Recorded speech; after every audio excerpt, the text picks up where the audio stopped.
This is the Comics Alternative, episode 264, our favorite comics of 2017.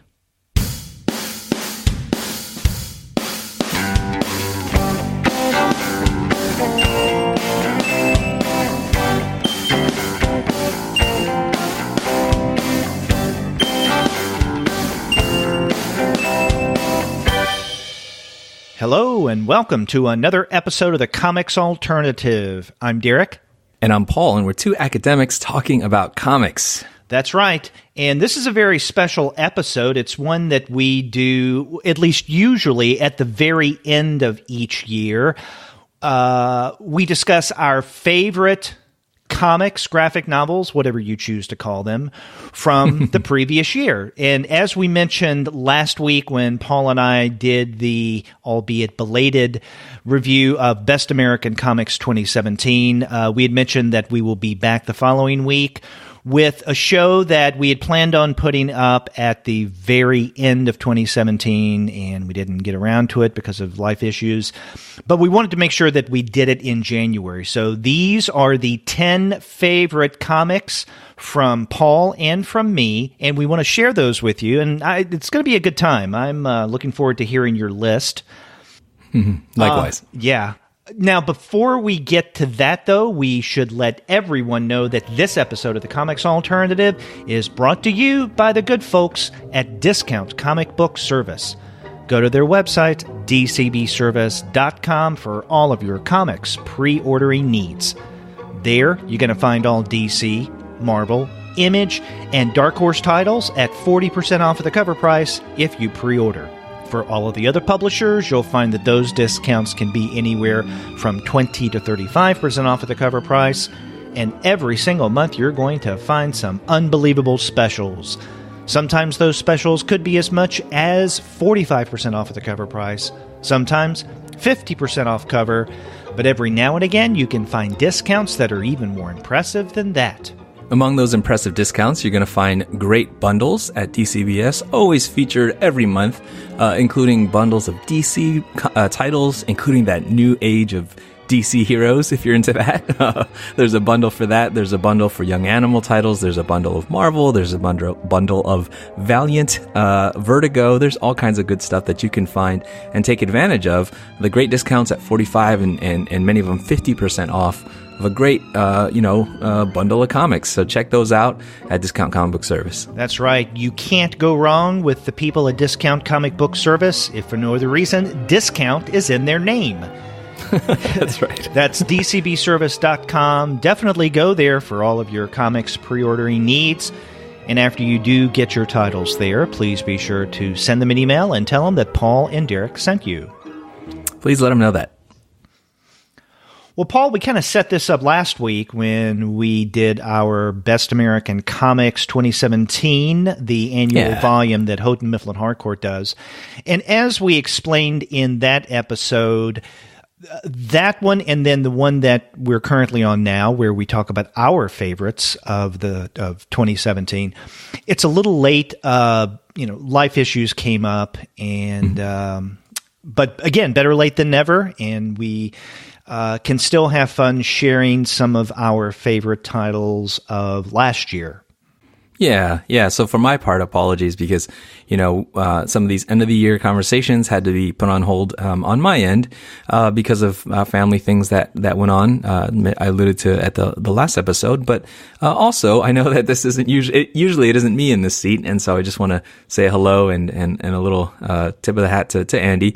I know folks usually probably expect that this conversation is one between the illustrious two guys, and this almost PhD has the privilege of sitting in, so I hope that I can serve in the role, at least for today. Okay. Yeah.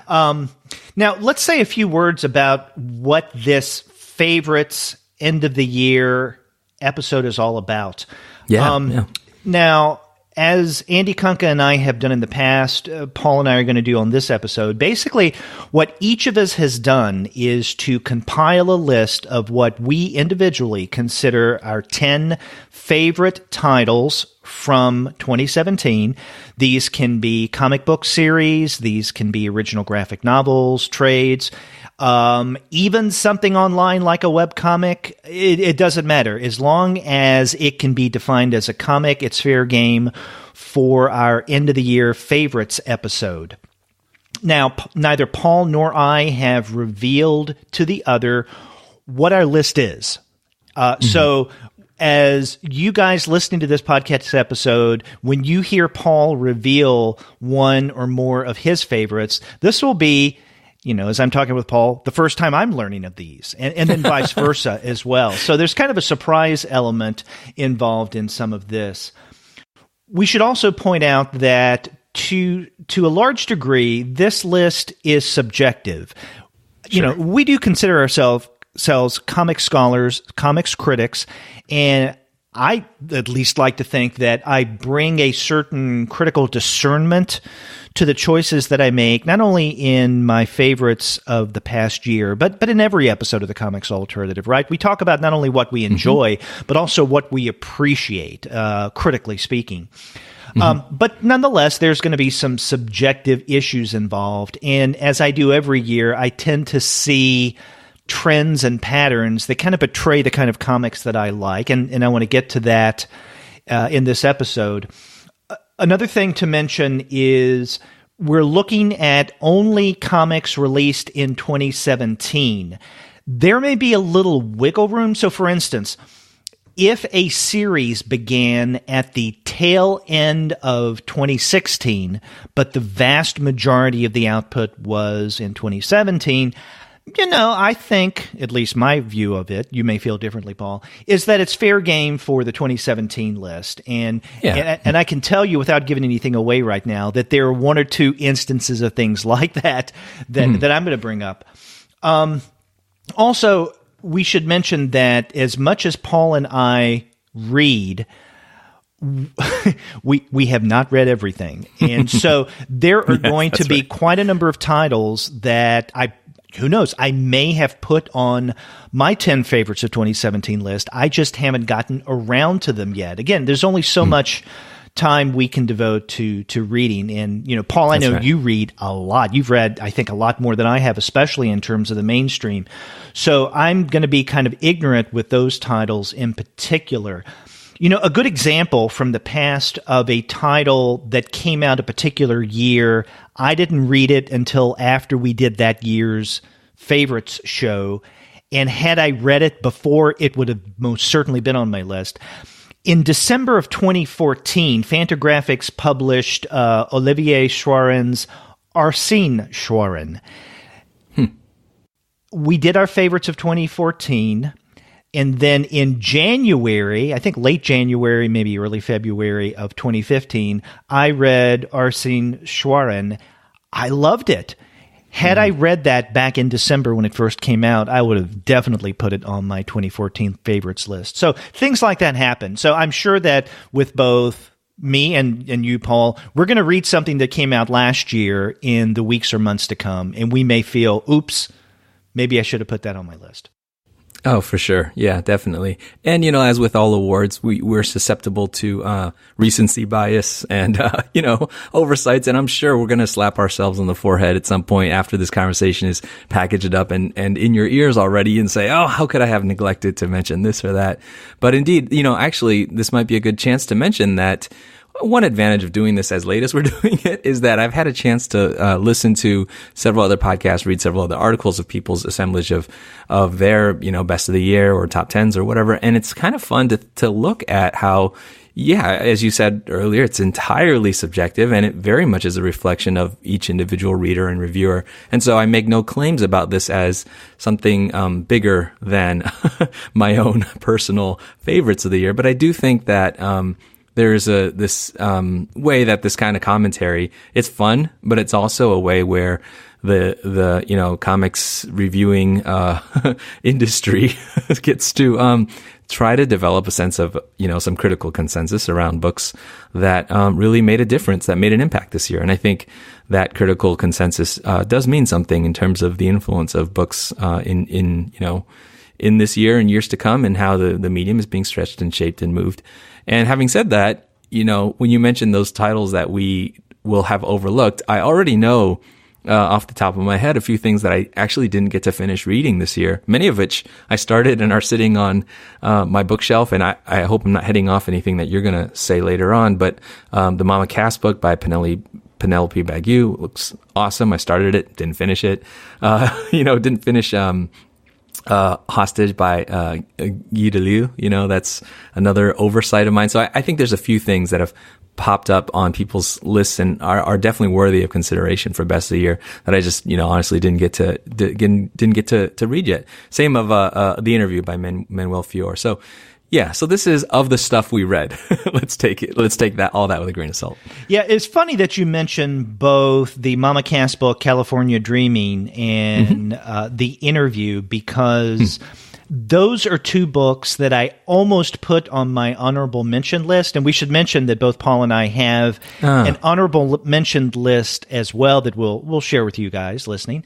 But again, there's only so much space I had in the honorable mention list before it became debilitatingly too long. So, well, Paul, do you want to go ahead and share our lists? Yeah, let's get into it. This is gonna be fun.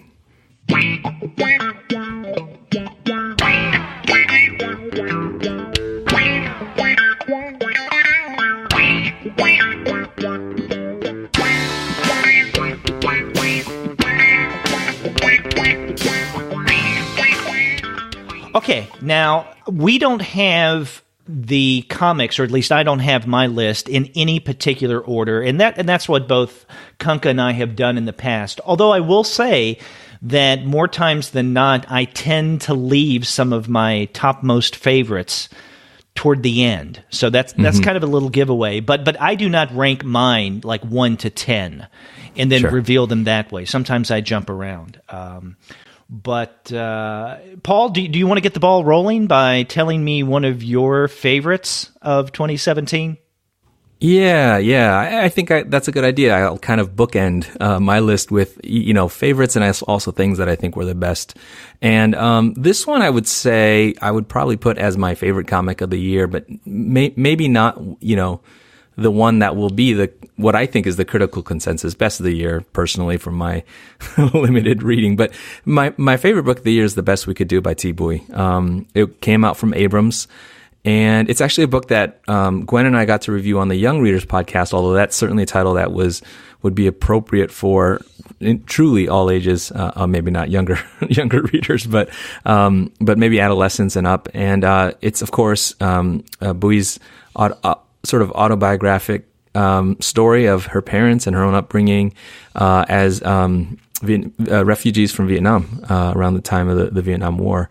And, actually, I'll sort of preview now that about half of this list are titles that I had the good fortune of talking about on the podcast sometime this year. And in addition to reviewing the book with Gwen, and both of us, I think, were very moved by it.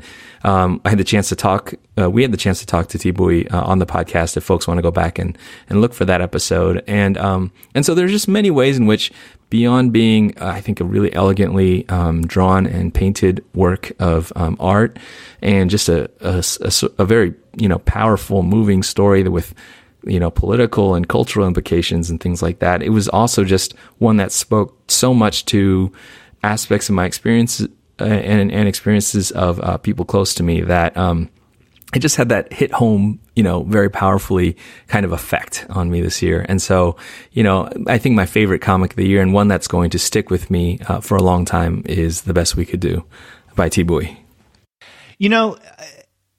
I am both glad and not so happy that you and Gwen chose to talk about The Best We Can Do on a previous Young Readers episode. And for this reason, I'm glad you did, because it just seems like an incredible book. And I say it seems like an incredible book because that's the reason why I wish you hadn't discussed it.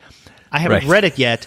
And I don't know if you remember at the time, I was asking you guys if you were planning on discussing this on the Young Readers show, and you said yes. And the reason I asked you is because I was thinking about including that in a regular review episode of the Comics Alternative.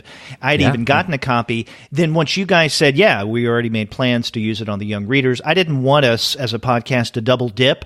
So, which is fine. There are a lot of other things that we can review. So we reviewed something else. But as a result, knowing that I didn't have to read it for the show, I kind of put it off and then put it off, and I still haven't read it. So it's unfortunate. But I've heard you elsewhere, including on the Young Reader Show, sing the praises of this. And you did have that interview, or that brief interview with Tibui. So I want to read this. This is something this may be one of those titles that I mentioned earlier that I read after the year it was released. And I will regret not having included it on my list. Well, I think that it's absorbing enough that you will likely be able to, read it all in one sitting. It's one of those kind of books. And at the same time, there's layers that it repays rereading. And I've just enjoyed coming back to it.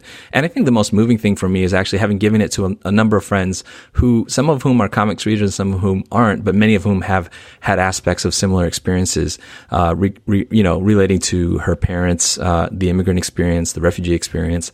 They have been so powerfully moved by the book. And I think that confirmation from a wide readership just, speaks to how, I think, Miss Bui, writing from her a life lived really in the, I guess in the intersections of a lot of, aspects of American history and culture and politics, just so much resonant stuff. And I just so appreciated the book. And it is one that I feel like if people are sort of, feel like it's homework because it's somehow very, a very distinct experience. And sometimes memoir can feel like that. Like if I don't immediately identify with that, then I don't know if I'm going to have fun reading it.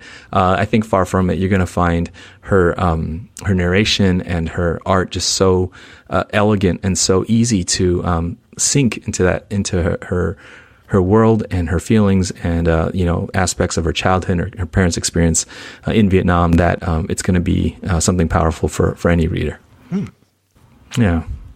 So that's my stumping for my favorite of the year.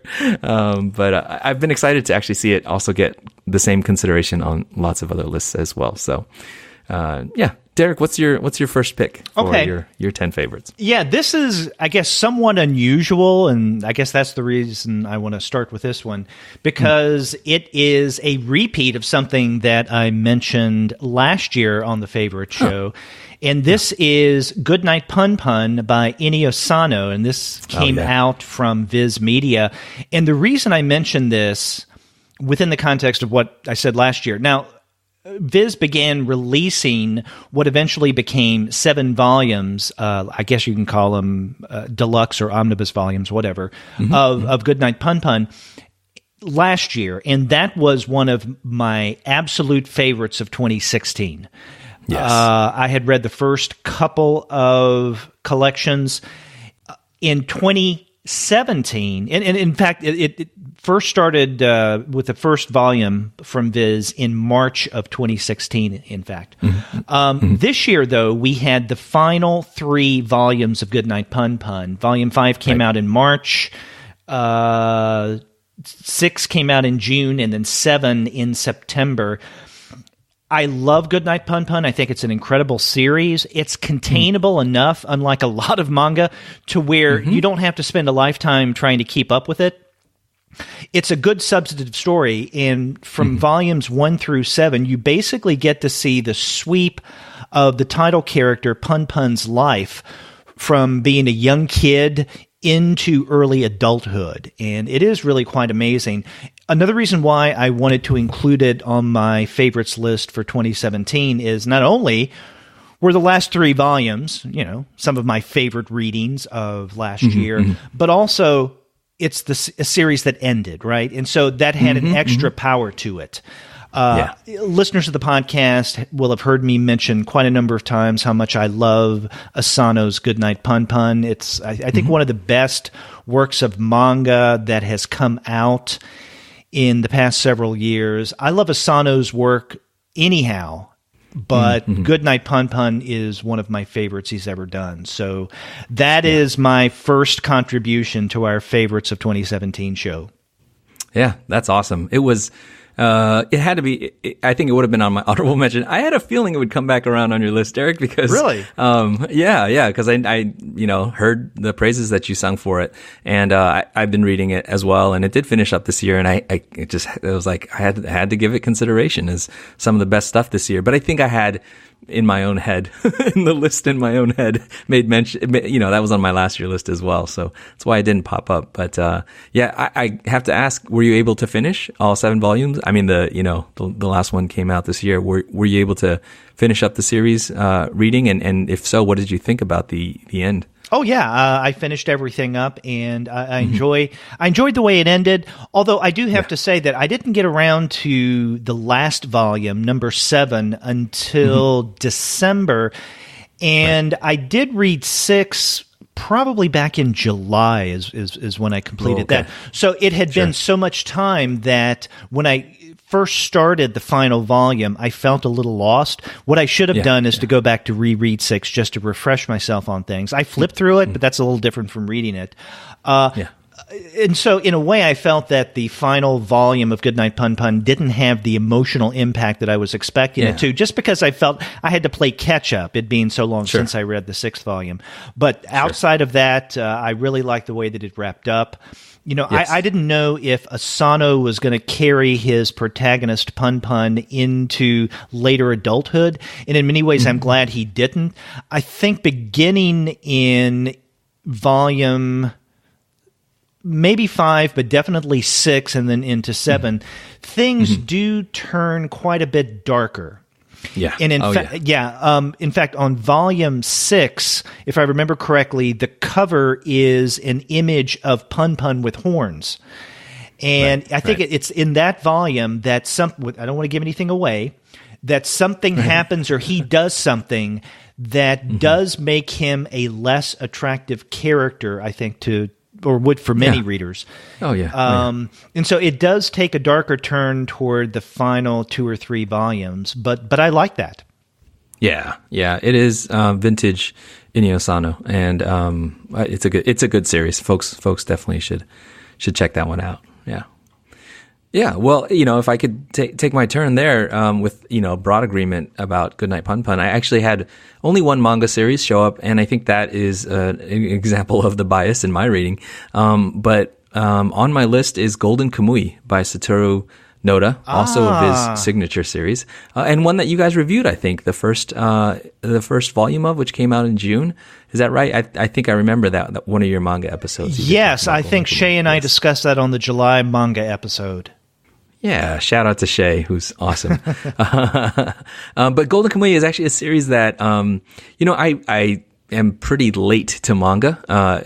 It's the first comics that I ever read as an Asian kid, but it's also, something I overlooked for many, many decades of my life. And now, going back and trying to keep up with latest stuff being released in English, I really enjoyed the first 3 volumes of Golden Kamuy, which all came out last year. They're coming out with some frequency to catch up with the Japanese release. But for folks who don't know, just to recall, it's a series about the immortal Sugimoto, who is a veteran of the Russo-Japanese War, who is, called immortal by fellow soldiers because he just sort of has this, like totally unafraid approach to warfare, survives the war, and then winds up in the Hokkaido region, pairing with a young Ainu girl named Asirpa, and on a hunt for a gold treasure, which is, hidden in a place by a criminal who's mapped that hidden treasure, that hidden mound of gold, on tattoos of fellow convicts. And so they're having to race against other criminals, and there's that sort of gold hunt, treasure hunt kind of mechanism in the story, but there's also all these step asides to explore sort of these anthropological aspects of Ainu culture, Ainu being a minoritized indigenous population in Japan, and how they survive in the jungle, in the forest, I should say. And it's I think it remains really engaging and kind of interesting, an interesting way to have that kind of anthropological exploration. And the art is gorgeous. Maybe not Asano gorgeous, but that similar, really amazing rendering of very realistic backgrounds with really awesome manga, character articulation and stuff. So yeah, I've totally jumped aboard the Golden Kamuy train, and if folks haven't seen that, I encourage them to check it out. It's definitely the manga representative on my top 10 this year. That's a great choice. And in fact, I think great minds think alike, because I almost included that, maybe not on my 10 favorites list, but in my honorable mention list. But as I mentioned earlier, there's only so much that I can include on the list before it becomes a little too unwieldy. But that's one of the most notable manga titles that I read last year, and one, as you pointed out, that Shay and I discussed back in the summer. Very good. I didn't read past that first volume, but I have the other two, and I need to get to them. Yeah, they're good. It stays interesting, and at just the right time, Noda sort of sprinkles in some more, I think, more human elements and a little bit more lightheartedness. And it's pretty heavy and pretty graphic in the first volume, but there's also moments of lightness and enjoyment. There's a scene where Sirpa is showing, actually multiple scenes, is showing Sugimoto how essentially she catches and skins animals to eat them, like eat their brains, and it's just really fun. I probably just scared a bunch of readers off, but it's actually really good comics. So I love Golden Kamuy. I'm all in on the ride. I think it's projected to, I think, continue releasing for another year and a half or so. I think there's another, 6 or 7 volumes, something like that, to go. So good. It's like I said, that first volume was really good, and I want to read on. Yeah. So what's up next with you? Okay, this is going to be the first of what I would define as 2 cheats. Okay, in that I combine things, and I probably shouldn't do it, but I do it nonetheless. Sure. It's also the only instance on my 10 favorites list where I have something from the big 2. I would assume that you probably have more than I do. And this is one that I guess has its origins late 2016, but the vast majority of the issues came out in both of these series in 2017. And that is 2 Young Animals titles, Doom Patrol by Gerard Way with art by Nick Darrington, and then Shade the Changing Girl, written by Cecil Castellucci with art by Marley Zarcone. Yes. Back in, I think it was January 11th, Andy and I did a publisher spotlight of the new Young Animal titles, which at the time included these 2, along with Mother Panic and Cave Carson, right, has a cybernetic eye. And, I like Cave Carson well enough. As for Mother Panic, one of my issues with that title is that it is firmly anchored in Gotham and the Batman world. And I don't know, I had seen Young Animals as something almost like Vertigo. It's a way of getting out of the mainstream universe that DC has. Another reason why I'm not overly excited about Milk Wars that we're about to get. But but nonetheless, I do like the Young Animal titles. But Way and Darrington's Doom Patrol and Castellucci and Zarcone's Shade the Changing Girl were just 2 standout titles from last year in terms of not only Young Animals, but DC. I enjoyed both of them. I need to play a little more of a catch-up, especially with Shade the Changing Girl. Now, we did have problems with issues of Doom Patrol coming out on time. But in 2017, issues number 3 through 8 of Doom Patrol were released. And then with Shade the Changing Girl, issues 2 through 12. So almost the entire run up to now of Shade the Changing Girl. And in fact, as much as I like Doom Patrol, both Way's Doom Patrol, but also the property Doom Patrol, especially Grant Morrison's, I have to say that Shade the Changing Girl was probably more impressive in that it was a surprise to me. I mean, I expected to enjoy the Doom Patrol, but I didn't know what to expect from Castellucci's Shade the Changing Girl, and it was as wild a ride as the Doom Patrol was. So I really enjoyed that. So those, and yeah, they're 2 titles, and I am combining them into one of my choices, but hey, it's my list. I can do what I want. That's right. You make the list, you make the rules. No, I like those choices a lot. And actually, you're going to be giving love to Young Animal, which I've completely neglected on this list, mostly because, again, I was so enthused about Young Animal. And I should say that DC, I also do a little bit of stuff for multiversitycomics.com, and DC was the publisher of the year at the site and my publisher of the year. So props to them. But you're actually going to see a dearth of Big 2 stuff on my list in general. So I'm really glad you brought up Young Animal, because their output has been phenomenal. I was kind of disappointed, but it made sense market wise for them to just wrap up all these titles, although they're all relaunching and coming back. I agree with you about Doom Patrol and Shade. I actually was pretty high on Cave and Mother Panic as well. Maybe I'm just over enthusiastic about everything, but but I agree with you. And actually, there's a freshness to both titles that I think the artists bring a lot to. Nick Darrington on Doom Patrol and Marley Zarcone on Shade the Changing Girl, it's sort of Morrison and Milligan, respectively, filtered through My Chemical Romance, or, there's sort of enough like contemporary emo that, it's fresh. It's not just trying to revive or resuscitate, what was Vertigo of 20 years ago or whatever, but a freshness to the stories that I just really like, to the stories and to the aesthetic. So I'm definitely with you on Doom Patrol and Shade being awesome. I also like the other ones. And actually, the Allreds did the Young Animal title, Bug the Forager, which is, of course, a Kirby creation. But that wound up being also really, really cool. By the end of the series, I think it all kind of came together in a really nice way. So I'm really all in on Young Animal, Milk Wars and all. Excited for an upcoming Magdalene Visaggio and Sunny Lou series, Eternity Girl, that's upcoming too. So good things in store for more Young Animal. Yeah, you mentioned something about, with these 2 titles in particular, the potential downside of, I guess, especially with Way and Doom Patrol, trying to do something similar to what had been done before. In other words, Grant Morrison really getting wild with Doom Patrol. Right. And that's what I was afraid of as well, that he would try a little too hard. It would come across as just rehashing trying to out Grant Morrison.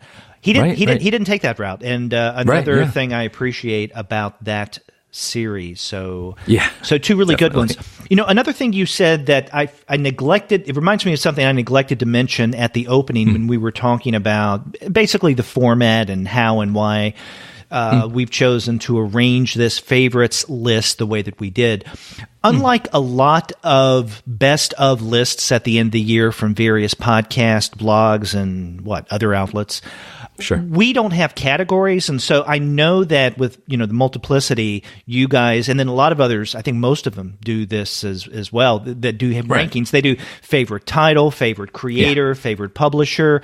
Sure. We don't break it down that way, and we never have. We just talk about our favorite books, our favorite 10 of the previous year, for any number of reasons, So it could be because of the creator, it could be because of the art, or the storytelling style, or the unconventional way of laying out the panels, or any number of reasons. It could be because it's a Fantagraphics book, something like that. Which I have several on my both best of and honorable mention list. Likewise. Yeah. So Young Animal, Doom Patrol, and Shade the Changing Girl. Yeah, yeah. Well, I guess with my next pick, I'm in keeping with the idea that we are diverse in our interests, although there is a slight bias toward actually specifically Fantagraphics on my list. I've gone Abrams, I've gone Viz. This next one is actually from Boom. And I don't know if you have any Boom titles on your list, Greg, but I'm sorry, I just called you Greg because I'm about to mention Mech Cadet U by Greg Pak and Miyazawa. Have you seen this series from Boom? I've seen it, but I haven't read it. I mean, I know about it, and I've seen a lot of hype and press about this. Sure. And that's something that Greg Pak is really good at, hype and press.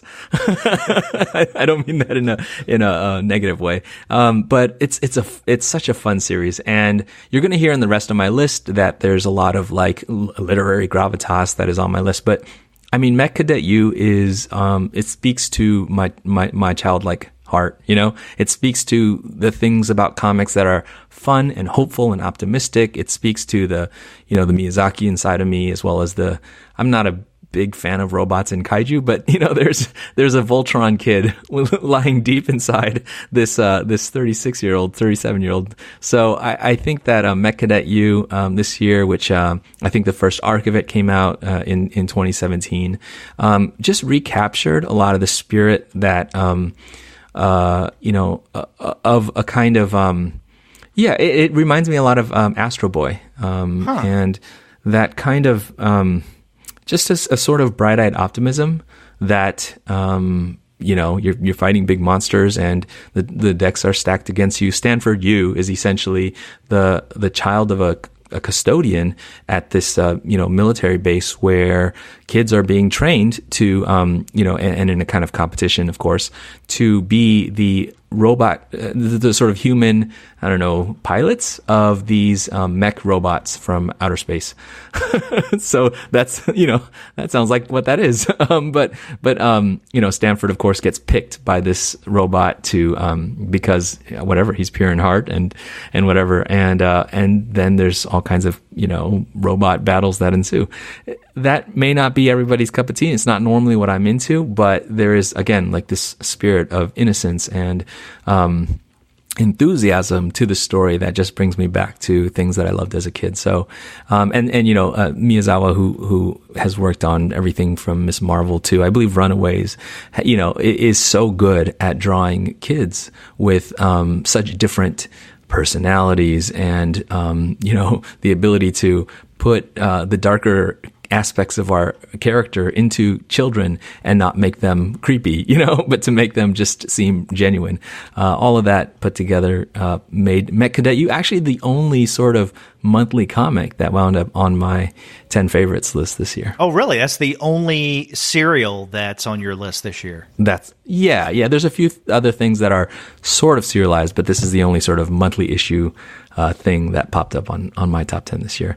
Although several others will come up on the honorable mentions. Now I have to check that out because, again, I've heard a lot of the hype and people talking about this title. Mm-hmm. But the fact that you're including this on your 10 favorites list has me definitely wanting to check this out. Yeah, I mean, I think on a Saturday morning with a bowl of cereal is really the best way to to take Mech Cadet U and recapturing some of that. Is this something that you and Gwen would consider discussing on the Young Reader series? I don't know why we haven't. That's totally an oversight on my part. I remember when I first saw that solicited, I thought that this may be something that you guys would gravitate toward. Yeah, absolutely. In fact, we ought to. We'll throw it on the list for sure. But I think I have mentioned it to Gwen before. I don't remember. I think she may have checked out a couple issues, but it's a good one. Cool. Yeah. What's next for you? Okay, Eric? For me, and again, these are not in any particular order. Right. So just because I'm bringing this up relatively early doesn't mean that it's less than one that I'll mention later. But this is something that came out back in May of 2017. It's Everything is Flammable by Gabriel Bell, published by Uncivilized Books. This is something that I had been waiting for a while, and I think it was going to come out, maybe I'm wrong here, but perhaps at the tail end of 2016 or maybe early in 2017. But there were delays for various reasons. Yeah. And I remember talking or emailing Tom Kaczynski, the guy behind Uncivilized Books, the publisher, and he explained that it may be delayed, but we finally got it over the summer, and we even had Gabrielle on the show to talk about the book. We had her for an interview back on the July 18th episode. So if you want to check out that interview, again, look for Gabrielle Bell or go to our July 18th posting, and there you will find the episode. It was a great interview. Had a really good time talking with Gabrielle. But I really enjoyed Everything is Flammable. I mean, granted, I love Gabrielle Bell's comics anyhow, but one of the things that made Everything is Flammable stand out is that this is probably the closest thing to a sustained narrative, or if you want to call it a graphic novel, that she has going on. And I think that when the book came out, they were even marketing it as such, right? So this is something, it may have even said something to the effect of her first graphic novel. I wouldn't call it that really, because it is a series of her occasional comics that come out, albeit in chronological order. But there is one or two major storylines that are sustained longer than anything you'll find in any of her other collections. For instance, like the Voyeurs that came out a few years ago. But Everything Was Flammable is classic Gabrielle Bell. I think it would be a good introduction to her work if you've never read anything by her before, because you get a sense of what she can do with kind of one and done strips, but at the same time, you can see how she develops a longer narrative. And the title comes from this, I guess, the longest narrative in this collection, and that is the story of her mother's house catching on fire. And I think her relationship with her mother really comes through nicely in this book. I don't want to say it's the best book that Gabrielle Bell's ever come out with, because, I don't know. I love the others as well. It's just that this is one of the standout titles for me from last year. Yeah, I agree. I it's not on my list, but it is one of my honorable mentions, and it was really good. I loved the way that Gabrielle Bell has mastered the sort of 6-panel, 1-page, but to see it mounted up into a sort of sequence and connected to, and I actually thought that the different parts of the story of the book, the sort of different sub-stories, did have a lot of thematic connections, and maybe just the Gabrielle Bell vibe, but I really enjoyed Everything is Flammable as well. Gave it some serious consideration to be on my list. And I agree. I was a big fan of the Voyeurs. I thought that was for me, the revelation of how talented Bell is. And your conversation was awesome on the podcast, of course. So thank you. I'm glad to see it on the list. Yeah, it's feeling like many things that I was like, I can't fit this in my 10. You're bringing up, so I'm loving that we're having this back and forth.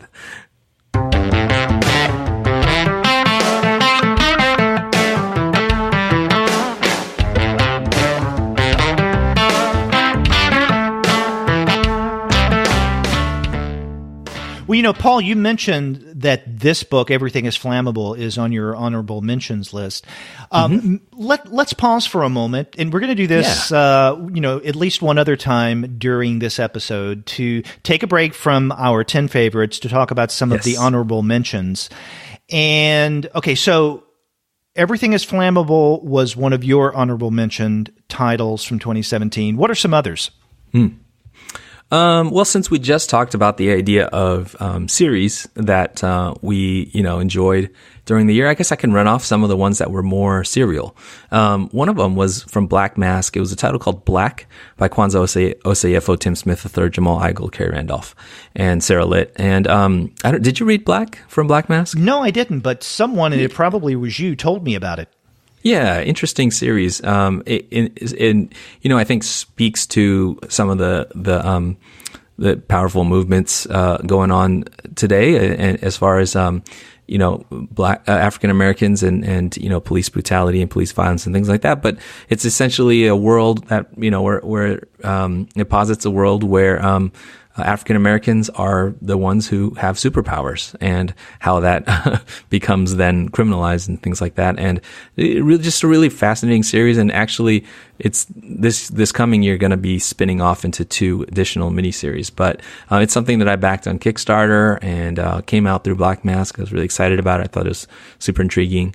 And then just a couple of other series that I really love this year. Everybody's talking about Mr. Miracle from Tom King and Mitch Gerads from DC Comics. I think that's a really good one. 6 of the 12 issues came out, or 5. I think 5 came out last year.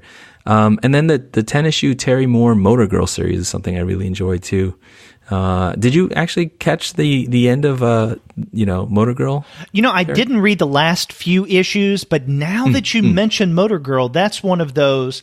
Crap, I could have put that on at least the honorable mention. And I think the reason I didn't think of it is because I haven't finished the series. I read, because how many issues is it total? 10. 10, okay. Yeah. I read the first 5, and then I kind of put the other 5 on hold. And whenever I put something on hold and say to myself, okay, I will get to it eventually, more times than not, I don't, or I do it late. Right. But, I'm on board with anything that Terry Moore does. Yeah. I'm really looking forward to Strangers in Paradise 25. When we get I that, just picked up the first issue. Yeah, I haven't came got out this last week. Yeah, I haven't gotten mine yet because I get my comics through our sponsor, Discount Comic Book Service. So it's a little delayed, right? So, sure. I would love to talk about that for an upcoming episode of the Comics Alternative, the regular review show. But I'm on board with that. I like Motor Girl, at least the first half of the series that I've read. And I guess it's because I didn't finish it up that I didn't think about putting it on my honorable mention list. Yeah, it's really good. I think it ends really well. In fact, when it started, I was, preparing myself for something like at least Rachel Rising length, or Echo length. But I was kind of sad that it ended. But nonetheless, I think, Moore has a penchant for poetry and it ends poignantly. So I liked that. And I guess the 2 other series that I would mention real quick, one of them is Rock Candy Mountain from Image Comics. I think you reviewed maybe the beginning of that. Yeah, we interviewed on the podcast. Kyle.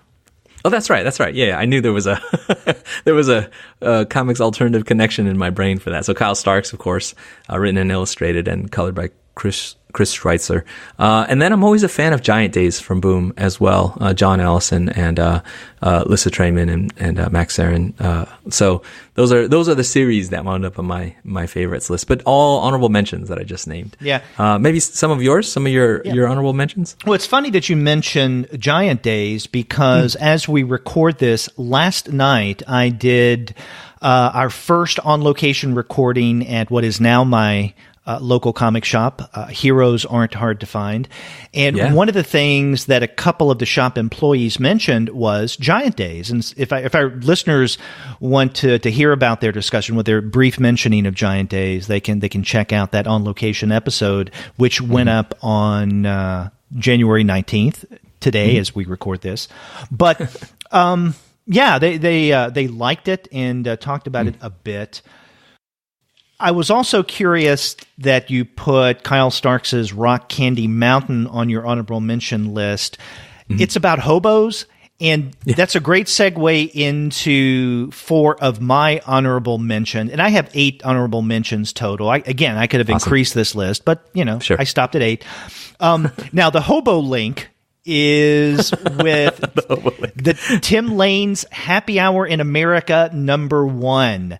And this came out in November from Fantagraphics. And in fact, back in November when this issue, right before this issue came out, I had the pleasure of having Tim Lane on the show for a really fun interview. I mean, the guy is a lot of fun to talk with. And you don't see as much about hobos and hobo culture in this issue of Happy Hour in America, but in several previous issues of Happy Hour in America, he did write quite a bit about the hobo life. And in fact, last week when we were talking about the volume Best American Comics 2017, there was a contribution in that collection from Tim Lane about hobos. that we discussed. But for those who don't know it, Happy Hour in America, and I believe the original series was 6, maybe 7 issues, self-published by Tim Lane. Last year, Fantagraphics decided to begin publishing this series, and it's a comic book. Okay, so I guess this is one of my serials on the honorable mention list, and I think the only one, really. Yes, it is. But they started off with the Fantagraphics release with number 1. So there's a previous number 1, Happy Hour in America, which may or may not be difficult to find, but you can definitely get Fantagraphics' first issue of Happy Hour in America. Most of Happy Hour in America number 1, the one that came out in November, centers around Steve McQueen. Tim is doing some interesting things with his work on Steve McQueen, and I find that fascinating. I have to admit, the reason why Happy Hour in America, I almost put it on my 10 favorites list, but didn't, is because we only got 1 issue of this. And given other things that were in contention for my 10 favorites, I thought, it's the other things are a lot more substantive. But had there been 1, maybe even 2 more issues of Happy Hour in America in 2017, it would have definitely been in my top 10.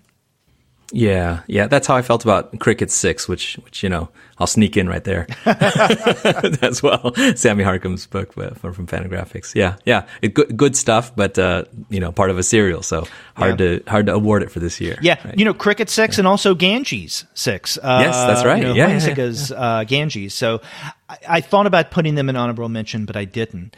3 others though that I did include in my honorable mention.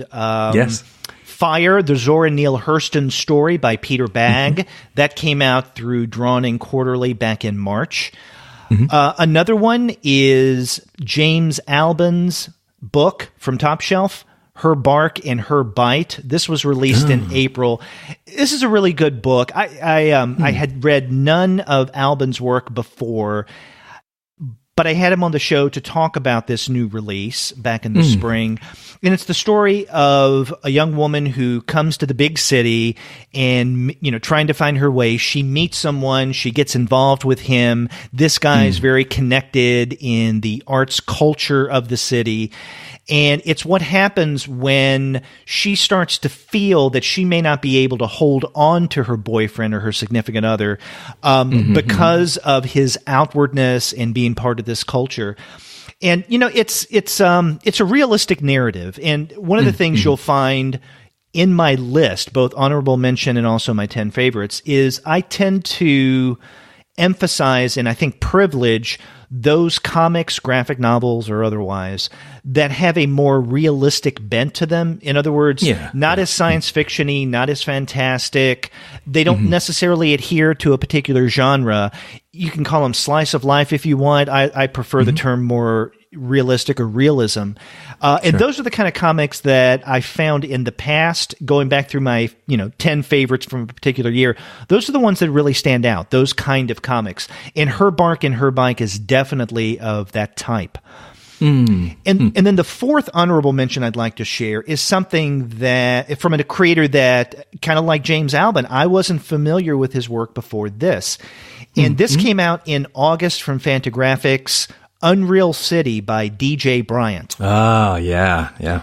I didn't know what to expect, again, not having read any of Bryant's works, but the art, the selections that I saw in the solicit really intrigued me. It reminded me a little bit, kind of Dan Klaus's art. And I think that's one of the things that I went into this book kind of expecting. I said, maybe it'll be something a tad offbeat. Well, it's really offbeat. I think offbeat in the way that Dan Klaus used to be, much more so than he is now, I guess.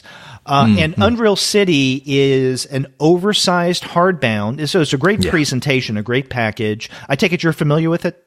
Yeah, I have it as well. I was really impressed. I was going to say the same thing. The sort of production size and quality serves the art a lot. Yes, and it's a collection of stories. And the stories aren't connected one with the other, which is okay. I mean, I love graphic cycles or short story cycles, if you prefer to call them that. But no, they're individual stories with varying art styles depending. The stories, for the most part, are quite offbeat and surreal in places, and I really enjoy that. So, I just told you a moment ago that I tend to privilege books that have a more realistic bent to them, and then I say that one of my honorable mentions is Bryant's Unreal City, which is definitely not realistic. It's a realistic version of unreality. Exactly. And, if you think of surrealism as a form of realism within the mind, then, this would qualify for that. Yeah. But all 5 of the stories in this collection are just incredible. Well worth the read. If you haven't seen this book, definitely check it out. Unreal City by D.J. Bryant. Yeah. It's awesome. It's good. That's good. It's a great honorable mentions list. Lots of stuff that, some I crossed off of my own. Well, where do you go next, Paul, for your 10 favorites? Well, I'm recognizing how rich this conversation is and how we could go on for really long about a lot of our titles. But there's a segment of my top 10s, which are actually things that I've gotten to talk about either with you or with Gwen on the podcast. So with some of those titles, I think I can just refer listeners to, either the interview or the review episode where we talked about them. So maybe I'll get into, a bunch of those right now. Okay. How's that sound? Okay. So one of them is actually one where we got to talk to the creator. It's Tenements, Towers, and Trash by Julia Wertz from Leventhal. And that was one of the New York interviews that you and I got to do kind of in a row. We got to talk to Roz Chast. I blanked for a moment. Yeah. About her book about New York, and then to Julia Wertz about Tenements, Towers, and Trash. But, I am always curious about how nonfiction, different ways that nonfiction can be done in comics form. And I thought that the book represented so much research that, but the kind of research that's kind of transparent, where you can see the very subjective experience of looking for this, these backstories of these buildings and these histories of neighborhoods and things like that is very much revealed in both the drawing and the language that Julia Wertz put beside everything. And, actually having the conversation with her on the podcast that we did, was enlightening and informing, but it was really, I think, the book itself and how much of both New York and New York through, those specific eyes of Julia Wertz's experience that was represented there, that to me, you could make a study out of what kind of examination, or as de Chateau would say, walking the city, is going on in a book like that. And so I loved it as probably my favorite nonfiction comic of the year, if you exclude memoirs, and one that I couldn't resist putting in my favorites. Yeah, I'm glad that you mentioned that. When I had considered that for either my best of or even honorable mention, I didn't include it, and I guess because it is a little difficult to peg, right? So it's definitely not fiction, not memoir. I guess it's closer to memoir than fiction. Right. But it's a strange beast. But I thoroughly enjoyed the book, and I have to say that Julia Wertz was a lot of fun to talk with. It had to be one of the more enjoyable interviews from 2017. She's got a great sense of humor, which anybody who knows her other comics knows. But it comes out in Tenements, Towers, and Trash as well, too. So, that was a lot of fun. Yeah. Well, we talked about interviewing Julia Wertz. This next creator that I want to mention, one of his books in my top 10 for 2017. I interviewed him back in November on, I guess, November 7th. And this is Joseph Remnant. His book, Cartoon Clouds, came out in October through Fantagraphics. This is another one of those narratives that is more realistic than anything. It's about 3 people who have a relationship, and about just the ins and outs of what goes on with them. I mean, they're younger people, and this is something that Joseph Remnant had been working on for quite a while. And in fact, the early part of what eventually would become Cartoon Clouds, the book, Joseph put up on a website that he used to maintain with Noah Van Sciver. And that website has since been taken down. But I remember talking with Joseph during that interview about the genesis of what eventually became the book Cartoon Clouds. And he said that he thought at first that he was going to serialize this on a website, but then he found that that may not be the format for him to work in. And so basically what he did was, he and Noah took the site down and then held on to Cartoon Clouds for a while before he had it completed. And, I think I may have read some of Joseph Remnant's stuff here and there, not selections from Cartoon Clouds, but other things that are collected. I know that Remnant has a piece in Now Number 2, which Gene and I discussed on, the last review episode of the podcast. Yeah. But Cartoon Clouds is really standout. It's a great graphic novel. And again, if you, like me, tend to privilege those stories that are more slice of life or realistic in nature, then this is definitely something for you. Yeah, I listened to your interview and I really liked it, and it made me want to read the book, and I totally forgot. I think it's actually on my Amazon wish list. So if anyone out there wants to buy me Cartoon Clouds by Joseph Remnant, I'd love to read it. But it's high on my list now of something I want to catch up on from the last year. So that was a great conversation, and it sounds super intriguing. I love what I've seen of the art too. Remnant's art is really attractive. Yeah. So where do you go next in your list? Yeah, well, next on my list is actually, again, another interview that you and I got to have. Actually, we did both a review of the book, and we interviewed the creator, Katie Green, which, usually we don't do both, but we had talked about the review, and I think that it sort of led nicely in the conversation, which was from Lion Forge, Lighter Than My Shadow. And, when you and I reviewed it, I sort of talked a little bit about how much it just hit me, again, personally, but I think because it was just, a few very simple elements, but put together in a very powerful and revealing way. So, Lighter Than My Shadow, of course, Katie Green's autobiographical story about her struggles with eating disorder and things like that. And folks should listen to our conversation about it and our conversation with Ms. Green. But I was so stirred, I think so moved. It helped me to understand others who have an experience different from my own in such a way that it had to make my list. And again, it's another one of those books. People can hear from this list how much of a graphic novel peddler I am, but it's another one of those books that I've shared with others who have been similarly moved. So that's one of my favorites of the year. It's interesting that you mentioned that. I had considered putting that in my top 10 list, but I will go ahead and say that that's one of my honorable mentions. That's great. Yeah. Really, really good memoir.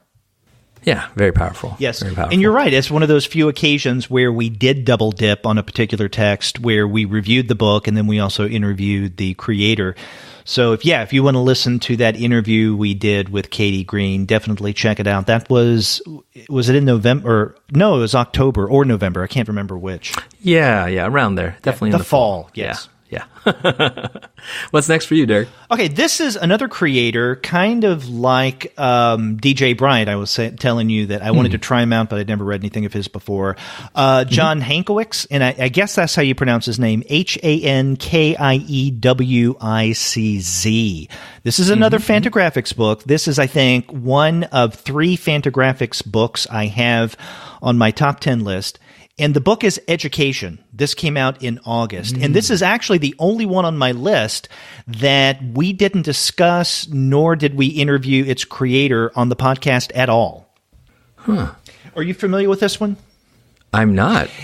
It's unusual. And one of the things that fascinated me about this book, and the reason that I put it on my best of or my favorite 10 list, is that it really does challenge the form or how we define comics, or how we read comics, I guess would be a better way of putting this. I'm not sure how to describe this, except for maybe using a word that I used with Brian's book, a little surreal. but surreal in a very different way. There are various storylines that are going on in terms of education, the title of the book. Right. You have a father and son that are going on a road trip. There's a train station involved that becomes a part of this storyline, but then you wonder if it evolves into another one. There's someone who teaches, who goes into detail about his teaching methods. There's a pen pal correspondence of some sort.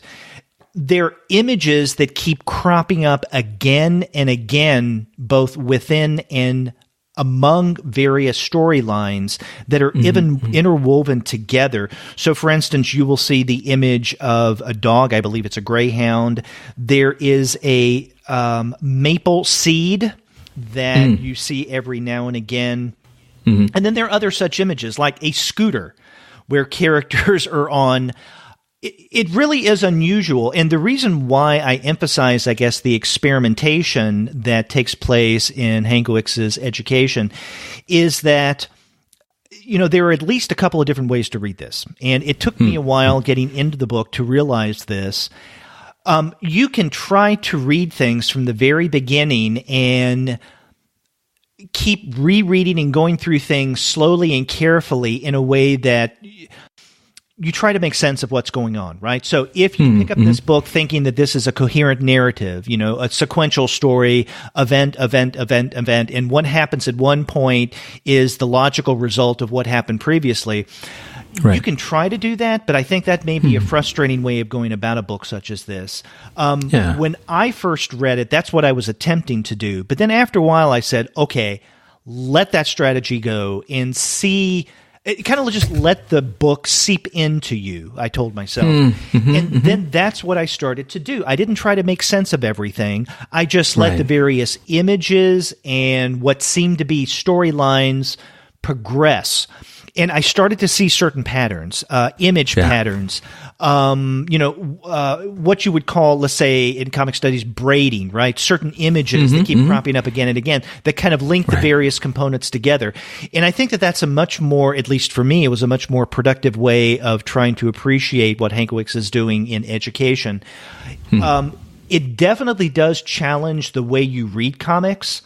I do think that there are coherent storylines, but if you're looking for a narrative that makes sense in an unambiguous way, you're going to be frustrated with this. Sure. But if you come to education expecting something different, something quite a bit experimental, and just see what it does to you, I think that you'll be quite satisfied with this. Yeah. That's a great description of so while you were talking, I'm of course doing surreptitious Googling in the back here, but where I realized I recognized John Hankiewicz's name from is that he was one of the participants of the Ink Brick collection, which is a journal of comics of comics poetry, which Rothman and sort of friend of mine, Paul K. Tunis, edited. And the way that you described that one derives benefit from reading this book sounds a lot like how one processes and makes sense of comics poetry in general, and maybe even poetry in general. And so I'm excited to check this out. I haven't seen it. I think I saw it on. I'm always scoping Fantagraphics' offerings, so I think I recognize it from there. But I love talking about these lists because I realize these major gaps in my reading this last year, and I'm excited to check out John Hankiewicz's education. And I'll have to check out that Ink Brick volume that you mentioned, because I do think that describing this as poetry instead of, let's say, something like prose narrative may be a better way of wrapping your brain around what's going on in education. The closest thing to it, I think, that I've read over the past few years is Richard McGuire's Here. But at least with Here, there seemed to be coherency because everything took place in the same relatively confined space, over years and years, even eons. But education is experimental in ways somewhat similar to some degree as McGuire's Here. And I know that Here was one of my favorites from a few years ago. Yeah, a phenomenal. One of my all-time favorites, actually, for its powerful unfolding of space and time. That's great. That's awesome. Yeah. Well, I like that this list is sort of, highlighting something that I haven't read. I'm going to try one out then that I don't know if I don't know that I've heard you talk about this series. You probably have, and because Derek, you cover everything. But Pope Hats number 5. Have you been reading Pope Hats? I've read everything but the latest issue, number 5. As fate would have it. Yeah. I mean, I think you're in for a treat if you liked the first 4. Ethan Rilly, Rilly from Adhouse, and just such good comics. Ethan really is a Torontoan who Pope Hats has a lot of the DNA of early Dan Clowes stuff as far as the ability to capture character banter, and to move characters along into interesting and sometimes surprising situations.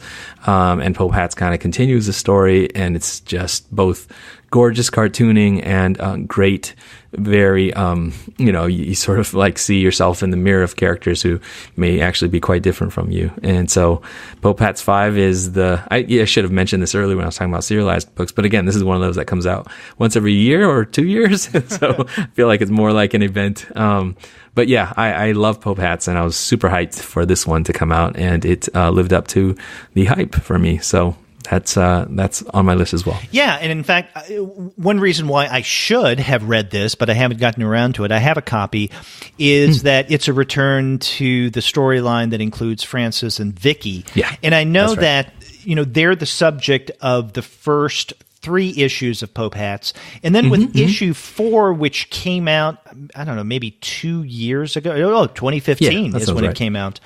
Okay. So yeah, a little over about 2.5 years ago. Pope Hats 4, I liked it, but in it really, he took a break from the storyline that he had been working on and did in issue number 4 a series of shorter works. Right. Which again, fine. There's nothing wrong with that. But I was really wanting to pick back up with the Francis and Vicky storyline. So number 5 does that, right? It does, yeah, and it does it really good. I mean, I think the characters advance. I had to say I loved Pope Hats 4 only because I had a dang hard time getting my hands on Pope Hats 2, and so I had 1, 3, and then I had 4, and so the whole Francis and Vicky was this whole. They finally reprinted number 2, and so following the Francis and Vicky story has become sort of my own personal obsession, and a huge fan now. But I liked 4 because I liked the little step aside, but now I was super glad to get back into their world and continue their narrative. So yeah, if people haven't checked out Pope Hats, you can get it from AdhouseBooks.com. And also I think it really has his own store on the web as well. So phenomenal series. That's right. Now, you mentioned that he's Canadian. We should mention that he has won, among other awards, the Doug Wright Award. Oh yeah. That's right. Yeah. Outstanding comic. Yeah. So what's next for you? Okay. What's next for me is a book by a creator that Andy and I interviewed back in January of last year, almost exactly a year ago. And this is someone who was a favorite of mine even before this book, Joel Ullman. He wrote a biography, The Abominable Mr. Seabrook, which is about the rather unusual life of William Seabrook. And I know that this is something that Joe was working on for quite a while. He's fascinated, or has been fascinated, I'm sure he's still fascinated, with this figure from, I guess, literary history is where you could kind of peg him. When I interviewed Joe for the blog about 2.5 years ago, I guess it was, maybe 3 years ago, he was in the midst of his work on what eventually became The Abominable Mr. Seabrook. And then the finished product is just phenomenal. It's not often that we get comics biographies. Memoirs, yes. Autobiographies, yes. But biographies doesn't happen near as often. Now, I mentioned that Fire, the Zora Neale Hurston story, was one of my honorable mention. Well, that's Bag's biography of Zora Neale Hurston. Sure. So that's another example. But with The Abominable Mr. Seabrook, I think that really stands above a lot of biographies that I've read in comics form, if for no other reason, because the subject matter that Ullman chose to engage with is quite unusual. I mean, he is someone who is fabled to have been a cannibal at one point. He lived among cannibals and then ate human flesh. He was one of the first, if not the first, American citizens to actually get into or get his toe in voodoo culture, and claimed that he was part of that as well. He was also a writer who was very much into S&M. And, to say that he is a colorful character, I think, is putting it lightly. Didn't have the happiest life at times, but when he was riding high, he seemed to be doing really well. And one of the things I love about Joe Ullman's biography is that he does capture William Seabrook with both the highs and lows. And we do get a general sweep of Seabrook's life, his career, and it's just a phenomenal book.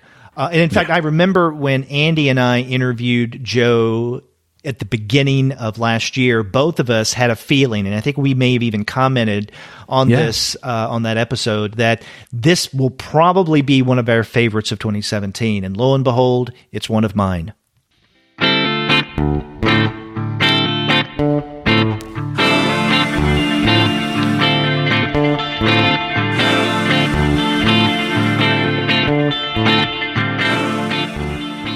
Yeah, and actually, it is on my honorable mentions list. Maybe it's a good time actually now to segue to our second honorable mentions portion. But it was because of your interview and you and Andy holding it in such high esteem that I went out and chased it down, and I enjoyed it as well. And so it along with Gabrielle Bell's Everything is Flammable are two things that I've been able to cross off from my honorable mentions because you've got it on your list. So that's awesome. Okay, well, what else do you have on your honorable mention list?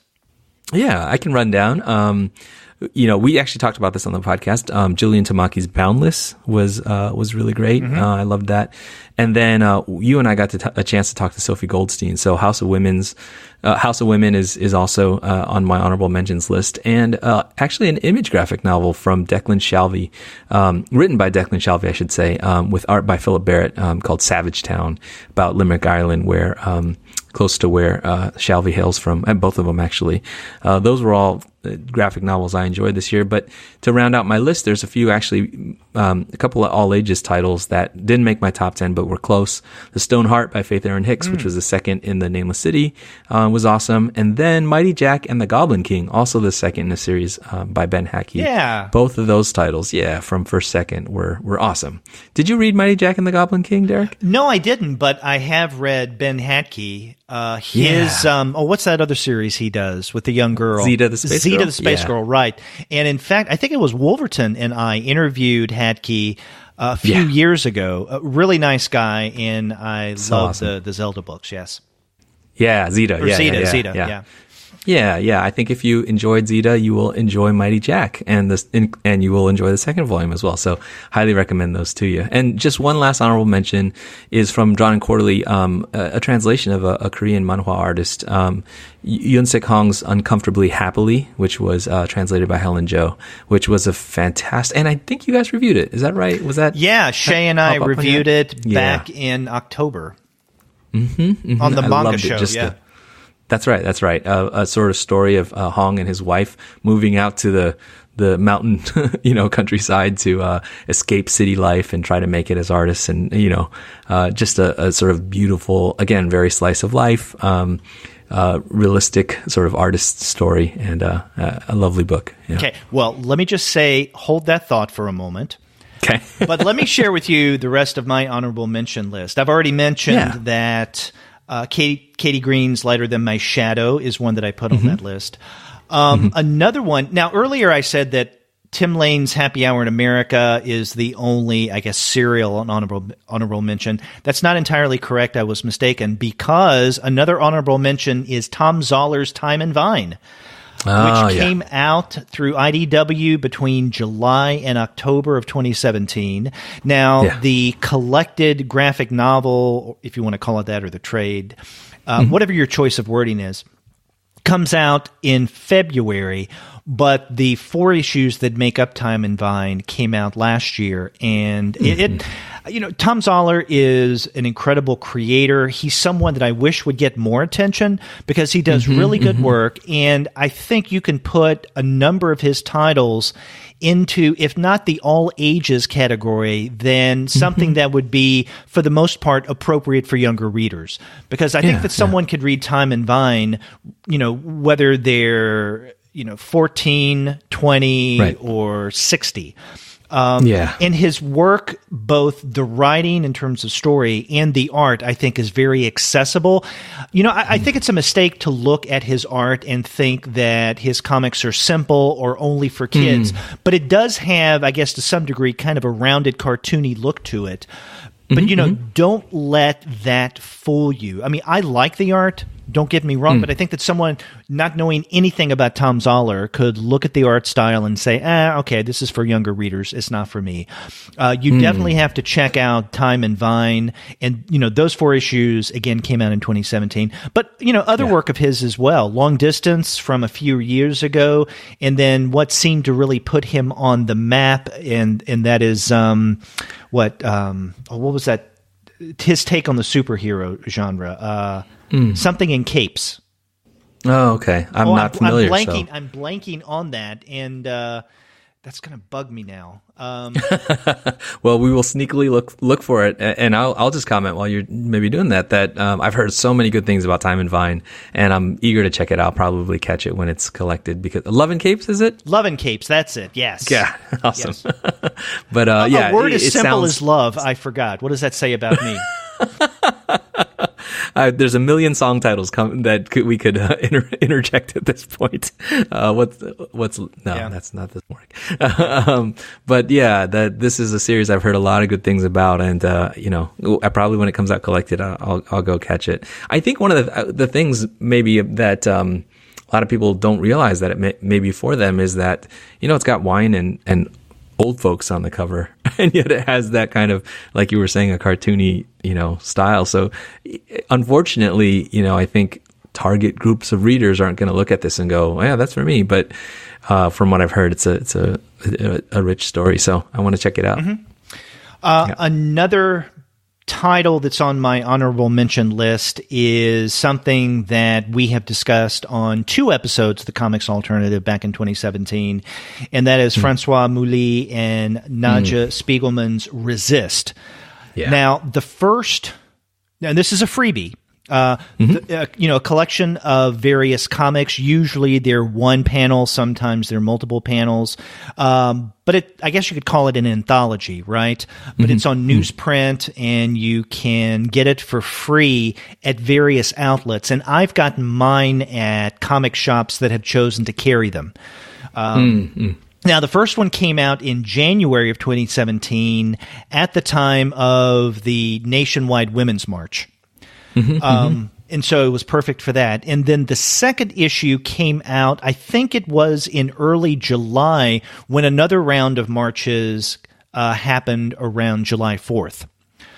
So, I was able to get my hands on both copies or issues, if you want to call them that, of Resist, and it's Resist ! Right. And they're just phenomenal. A lot of good stuff in it. It's for a good cause. And the thing I really love about it is that it's a collection where you can find not only really big names, but you can also, like Art Spiegelman, Daniel Klaus, but you can also find, and I don't mean this in a bad way, nobodies. In other words, people who have never published one comic in their life, but have submitted something, and Mouly and Spiegelman have decided, this is good, let's put this out. And so you will get people who have never created comics before standing, so to speak, alongside, legends. Right. Right. Yeah. It's historically important, comics that we'll see. Do you know if they're planning to publish more Resist, or is it? I don't know, because we're coming up. Okay. I guess today, as we record this, or this weekend, is the 1 year anniversary That's right. of Black times in this country. You can tell where my political leanings are. Sure. And right, yeah. So I hope that there is another one, another March and another Resist. Sure.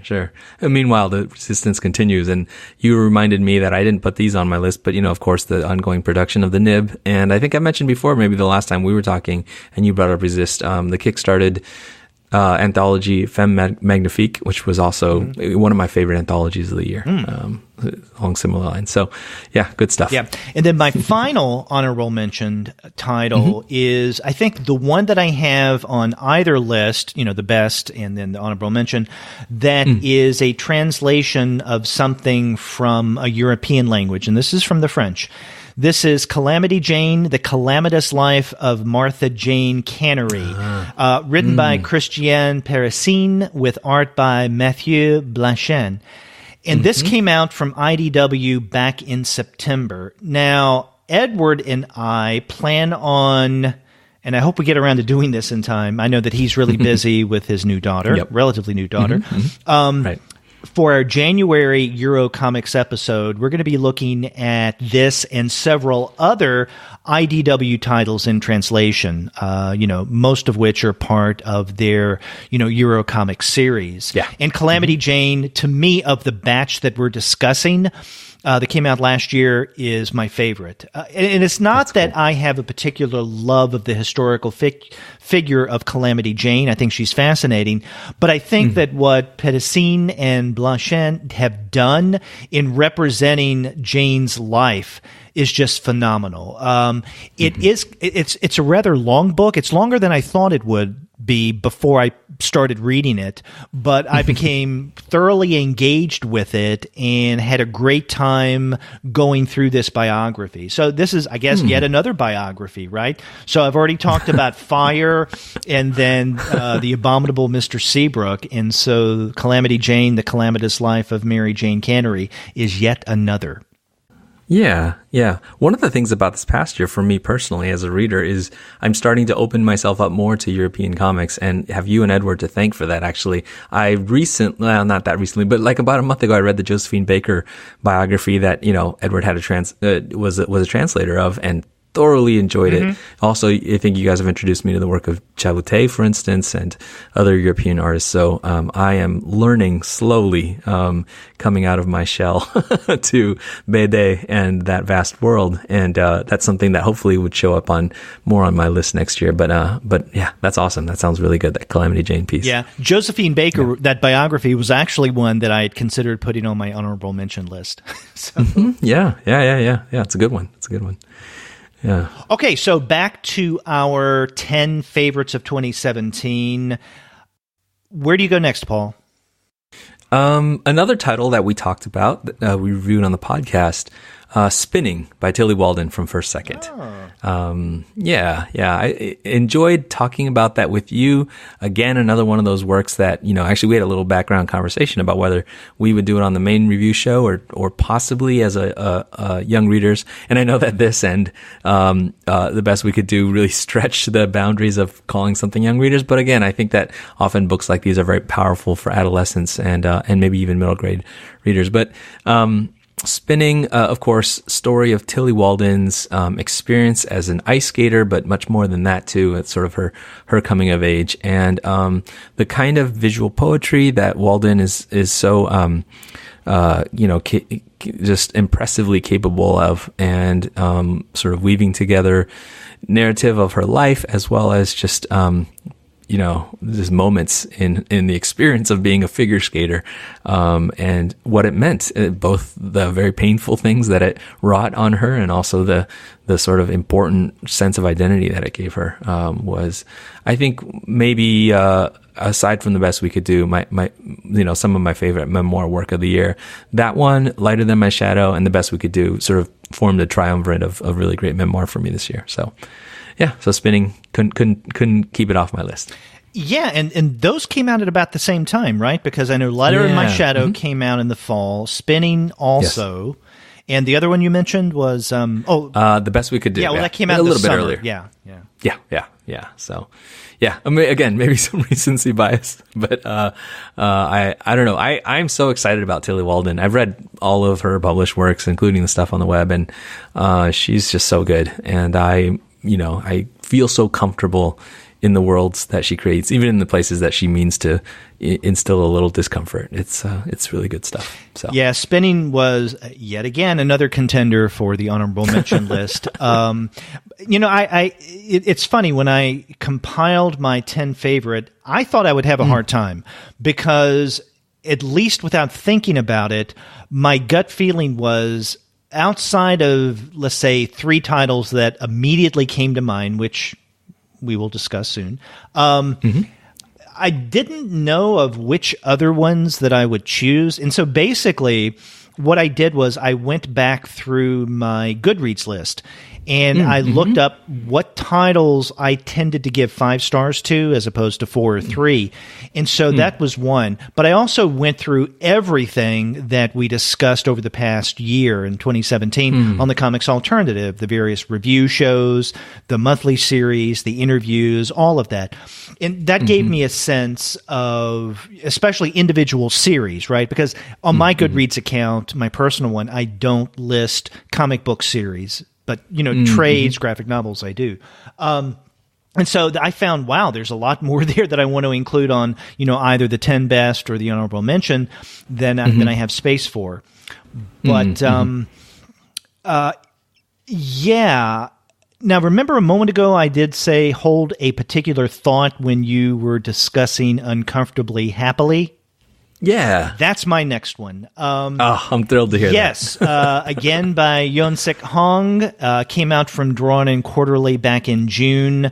And Shay and I reviewed it on the, October 16th show of our manga series.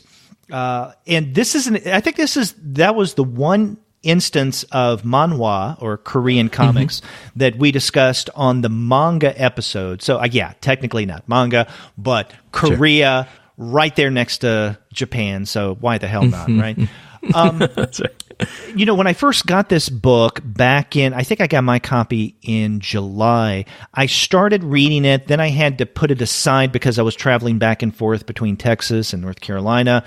But then when I went back to read it in August, I was thoroughly blown away by it. Because I had more time to really concentrate on things. And I love what Hong does in terms of, and this is, I guess, another example of memoir, because he tells the story, as you pointed out, of him and his wife moving from Seoul because of all the problems of living in a very overcrowded city, and moving out to the country to a mountain location. And there are frustrations, there are hardships, and in fact, there's one point, a winter, where Hong experiences something like maybe a break of some sort of mental break, a psychotic breakdown. He seems to be going crazy. Hong himself is a cartoonist, and he not only has his life at home to deal with and all the challenges that brings, their new place on the countryside or in the mountainside, but he's also badgered by his editor. And he fantasizes about doing away with his editor or beating her up or doing something. And so there's a lot of pressure that comes down on him. And one of the things I really enjoyed about Uncomfortably Happily is how Hong represents the various hardships that he and his wife went through and how they dealt with it. There are low points in their time there living at that house on the mountain.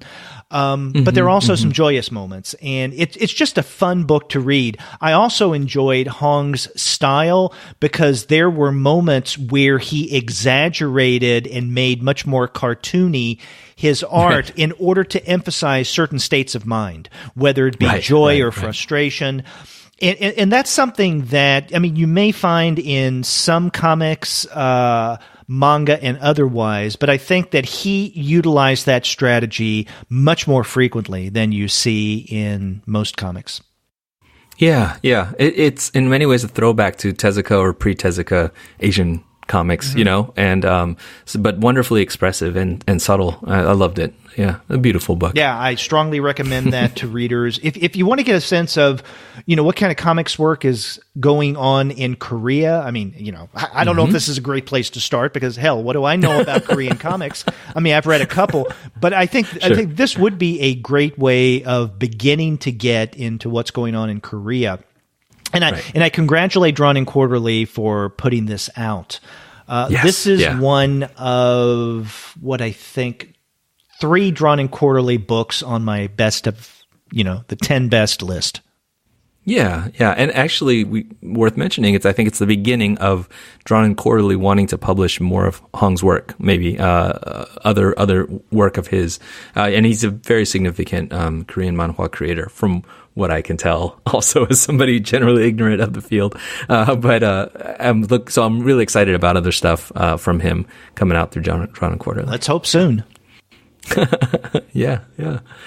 Well, should I move on to my next? Yes. What do you have next? All right. We're getting to our I guess not the top 3. They're not ordered, but our last 3 then. And this one is the last that I've talked about on the podcast. It's actually one of the ones that Gwen and I reviewed on the Young Readers pod, and it's Nightlights by Lorena Alvarez from Nobrow. A beautiful book. And if you've seen Nobrow's publications of the Hilda series and things like that, then you know that the large format, which, funny enough, you mentioned earlier with Unreal City, which is for a vastly different age than Nightlights with some of the content, the adult content in Unreal City. But Nightlights for kids, it's a large format. It's just a gorgeous book. And, of all of the all ages comics that Gwen and I have the privilege of reading and reviewing for the podcast, many exciting things that come from First Second. And of course, I keep up with all the, the DC and the Marvel stuff and all of that. This was the, young readers comic that just sort of surprised me and blew me away the most this year. Alvarez's art is beautiful. The story is a little creepy and yet full of like relatable things, very powerfully relatable things for kids. And I read a ton of comics with my daughter. And that really shapes my experience. And so, there's a lot of stuff that is in her sort of wheelhouse or naturally appealing, or she'll come back to over and over again. And, it's the Raina Telgemeier stuff and the stuff inspired or toward a similar audience. But I think this book is the one that sort of it lodged itself into her memory the most. And whenever we come back and look at it, it just has this haunting quality. It's about a girl in a Catholic school who's befriended sort of by maybe a ghost spirit, something. And, the art is just, I can't even describe it. If folks haven't seen this book, I just encourage you to go just Google Lorena Alvarez's work. And it's just utterly gorgeous. The dreamscapes that the main characters has, as well as the just sort of funny, mundane moments with her and her parents and refusing to go to bed, and all of that's this ambiguity in this relationship with this ghost character. It's short, but oh man, I can't recommend anything higher for young readers than this comic. Literary, symbolic. It's great. It's really, really nice piece of work. Yeah, I remember when you guys reviewed that for the Young Reader series. You made it sound really interesting, and now you're whetting my appetite even more. Yeah. I think you should definitely check it out. And I, look forward to more work that Lorena Alvarez is going to come out with. It'd be really interesting to see her apply her talents to different things. So that'd be a good one. Yeah. Well, my next choice is actually the second cheat. I mentioned earlier that with the Young Animal titles, Doom Patrol and Shade the Changing Girl, I'm basically using one of my 10 slots to include 2 titles. And I'm doing something similar here. And there is a connection between these 2 titles. And I think it's a quite obvious connection and not just idiosyncratic to me and the podcast. 2 titles that really stand out to me, and these are serials that began in early 2017. Matt Kent and Tyler Jenkins' Grass Kings, and Jeff Lemire's Royal City. Grass Kings came out from, or is coming out from Boom Studios, and the first issue began in March. And March is also the starting point of Royal City, which is coming out through Image Comics. Now, one reason I am including both of these is they came out at the same time. First issues came out in March. Another reason is that Kent and Lemire have worked together quite a number of times, and they're friends.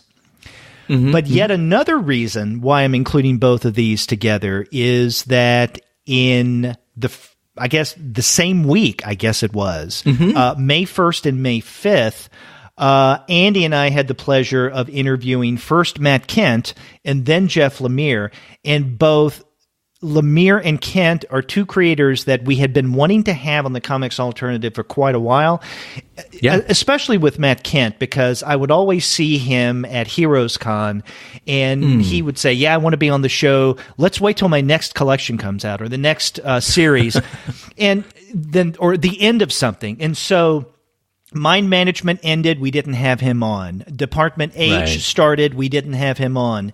And so around the time that Grass Kings was starting with the first couple of issues, I got in touch with Matt and said, let's just have you on the show right now. Let's make a decision. Let's put down a date. And we did. And it just happened to be that around the same time that we finally had Jeff Lemire on the show. And they're good friends. And in fact, I remember we interviewed Matt first, and then later on we did the interview with Jeff. And Andy and I mentioned to Jeff, just the other day we were talking with Matt, and he goes, I'm sorry. And you could tell, so funny, right? They're good friends. Their repartee, it's hilarious. Yeah, it is. And so, not only are these guys good friends, but they're also incredible creators. And we've talked about quite a number of Kent and Lemire comics in the past. I really do enjoy both of these series. Another link between these two and why I'm putting them together is that both Grass Kings and Royal City revolve around a young person who has died. And it's what both of these series have in common. For instance, one of the protagonists in Grass Kings, his daughter died, or at least he assumed that that's what happened because of his negligence, that she drowned or she was kidnapped. And then with Royal City, we have a family who lives in, the city, Royal City, who lost its youngest member, a young son. And basically the series is how the death of that young son or sibling has affected every member of the family. Okay. So that's another thing that both Grass Kings and Royal City have in common. And both are just incredible stories with great art. Now, Lemire does the art as well as the writing with Royal City, which I very much appreciate. And I love Matt Kent's art, but I'm also a fan of Tyler Jenkins' work. So he's doing a great job now with the Grass King series. Now, the first trade of Royal City came out late in 2017, so you can get that. I think that's the first 5 issues. Now, the first trade of, if you want to call it a trade of Grass Kings, doesn't come out until February, but I think it's a hardbound. So that's why I say you may not want to call it a trade, but the first collection of Grass Kings from Boom is going to be coming out next month. 2 great series and 2 of the few that I include on my best of list. Again, the only other ones are Doom Patrol and Shade the Changing Girl. Yeah. No, that's awesome. First of all, you are a cheater. Yes, I am. Joking. I admit it, though. I admit it. Yeah, but actually, all of those links that you said, the thematic melancholy that is actually intertwined in their work, a sense of loss that's part of their work. Also, both of them have a very strong sense of place and a very removed kind of place. Both Grass Kings and Royal City, the sort of the location, I think, and the town means a lot to each of them. And then actually another link between them is the watercolor that Lemire employs in Royal City is something that he said, learned from his friend, and often frequent collaborator and often the butt of his jokes, Matt Kent. So I think there's, multiple links. And also we should mention that both interviews coming hot on the heels of each other elicited the, famous Holy Balls tweet from Jay Loving for the Comics Alternative. Oh, that's right. That's where that came from. That's right. So, lest we forget. So, that was a big moment in comics alternative history, but also, those two creators do have a lot of organic connections. So, I like it that you put those together. Yeah. And by the way, another shout out to Jay Loving, because as I mentioned today, I put up our first on-location episode recorded at Heroes Aren't Hard to Find. And it's the first on-location episode that I put up since the summer when I, right before I left the Dallas area. Yeah. And on Twitter today, I saw Jay Loving said, "Holy balls." I love the on-location series. Glad that it's back. Yep. So thank you for all the holy balls, Jay. That's right. A sentence we never thought we'd say. Exactly.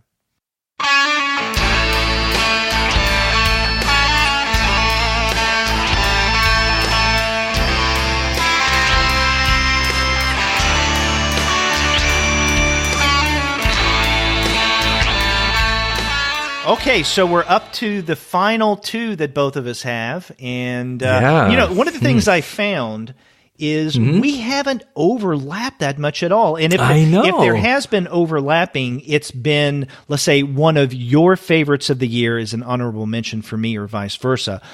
Yeah, I would think at least one of the titles, maybe I'm going out on a limb here, that we have left would be the same. Yep, I have a feeling. In fact, if I get to direct this a little bit, then I'm gonna hold that one in my back pocket. I wonder if you're gonna pull it out, which is, our little poker game, who's gonna pull it out sooner. I have a sense that one of our favorites will be overlapping. But yeah, it's been fun because I can sort of, I can endorse everything that is on your list, including the things that I haven't read.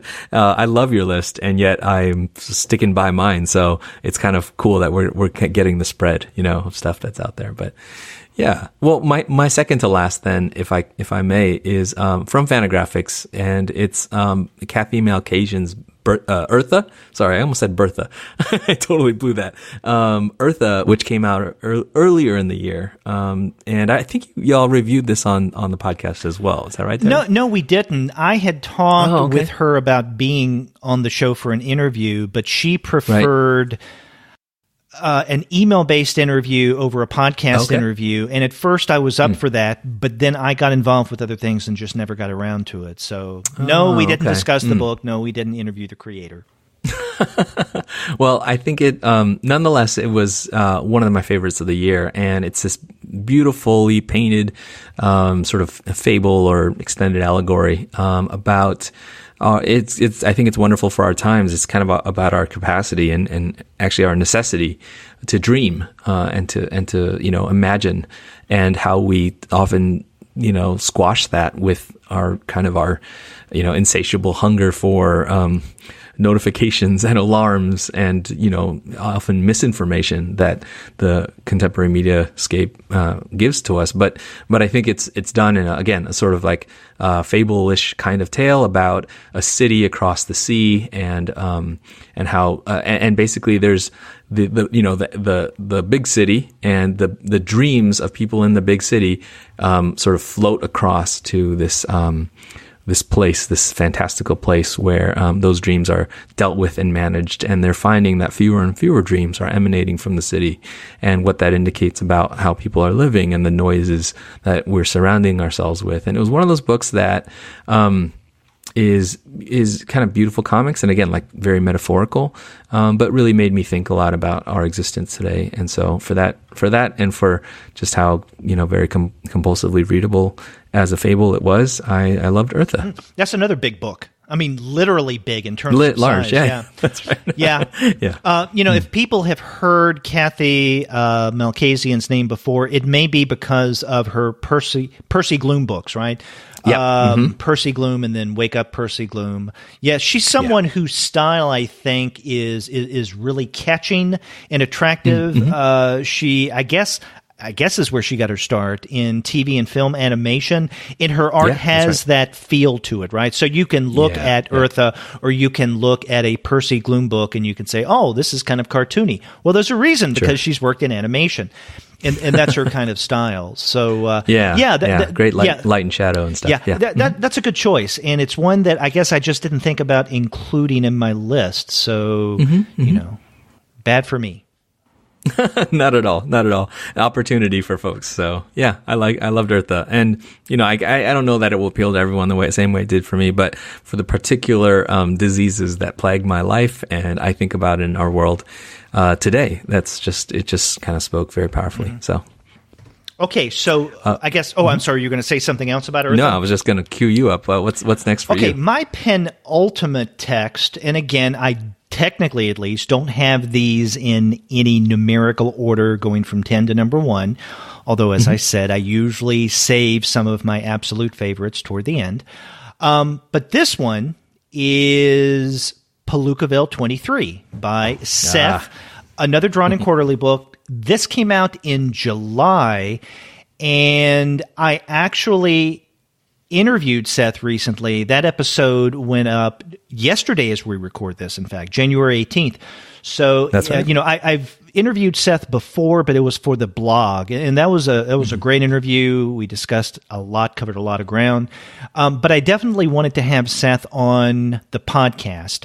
And about 2.5 years ago, when I approached him about an interview, which eventually became a blog interview, he didn't want to be recorded, which didn't surprise me, right? I mean, this is Seth. This is someone who doesn't really engage much with the most technologically up-to-date machines. Non-rotary phones. Exactly. Yeah, and in fact, as he points out toward the beginning of that interview, he is on a very old phone. Now, that one wasn't rotary, but he said that he has a lot of rotary phones in his house.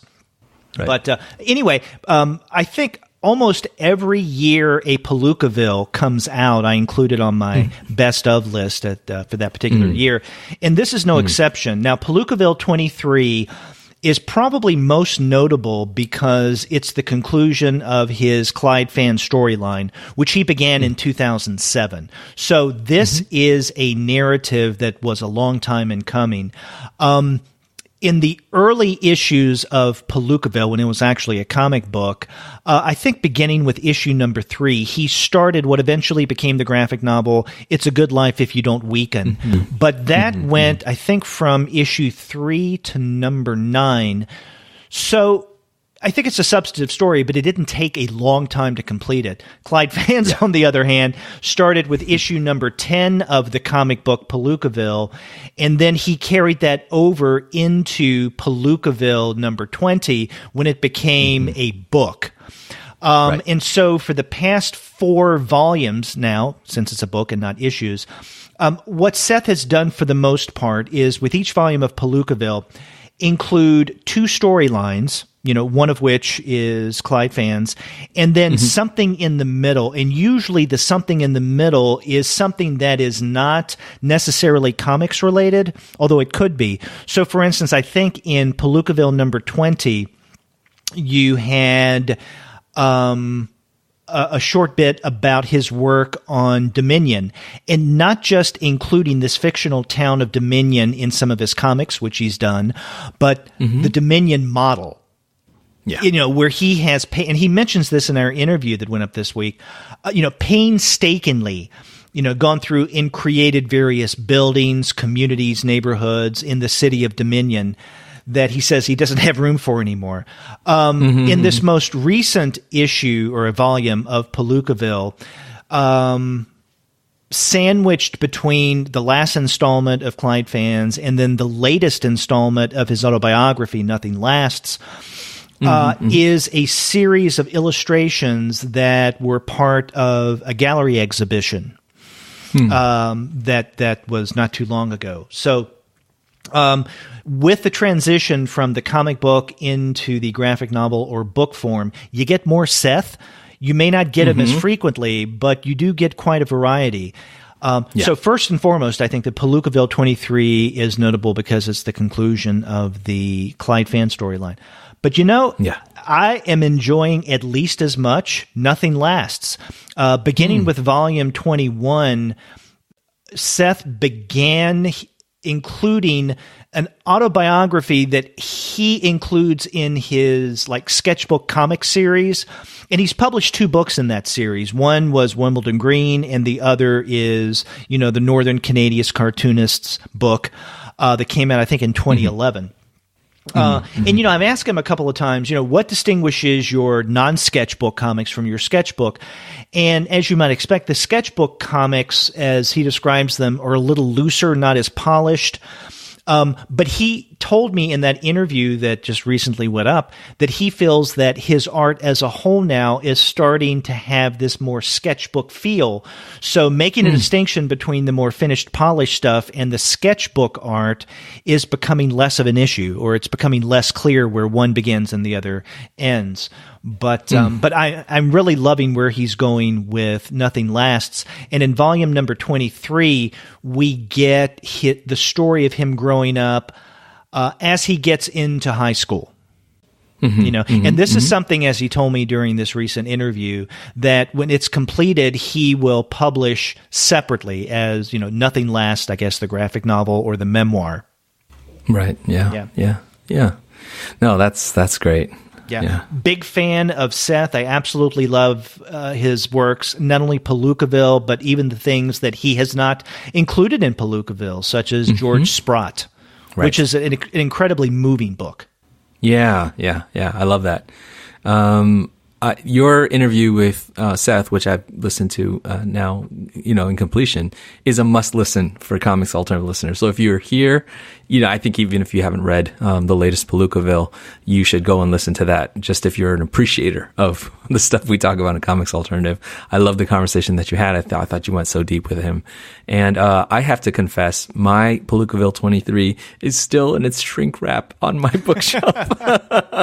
But for perspective, Clyde fans started when I was a junior in high school. Parts of it is what were collected, right? The first bits of it, yeah. So I've read all of that, and the rest of Seth's published work that's published outside of Palookaville. But I was so excited to get it, and then I just haven't because I think I feel like I need a refresher on where we've been.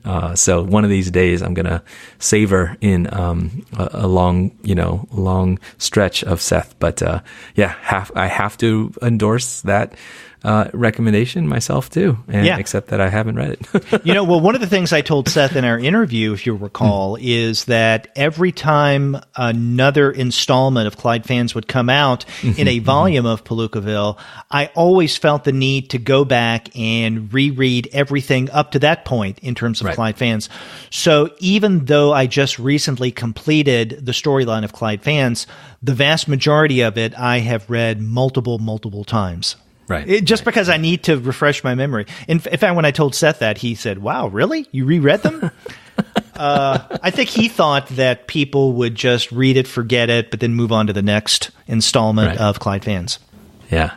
No, the work is that good. That's a treat that I'm saving for myself is the read through of all that Clyde Fans. Well, now we're up to the final title that each of us has chosen to share as one of our 10 favorites of 2017. And who knows, this may be a point of linkage where you and I share the same title. I don't know, because I don't know what you're going to say. You haven't shared the list with me. It's a surprise. What would be fun, Derek, is if we count down from 3 and say it at the same time and find out if you do indeed also have Deadpool as your favorite of the... I'm just kidding. Good one. No, actually, I'm gonna let you say it, and I'm fairly certain it's gonna be the same for me. Do you want to announce what your last title is? Emil Ferris's My Favorite Thing is Monsters. There we go. I'm there too. I thought you might be. Although, I've been surprised with these shows in the past where I've assumed Andy would choose something and it's nowhere on his list at all. But yeah, I think My Favorite Thing is Monsters. I've said a couple of times, I don't number my list. I don't hierarchize. Yeah. If I had to choose my one favorite, if someone held a gun to my head, heaven forbid, and said, you have to choose one as your favorite.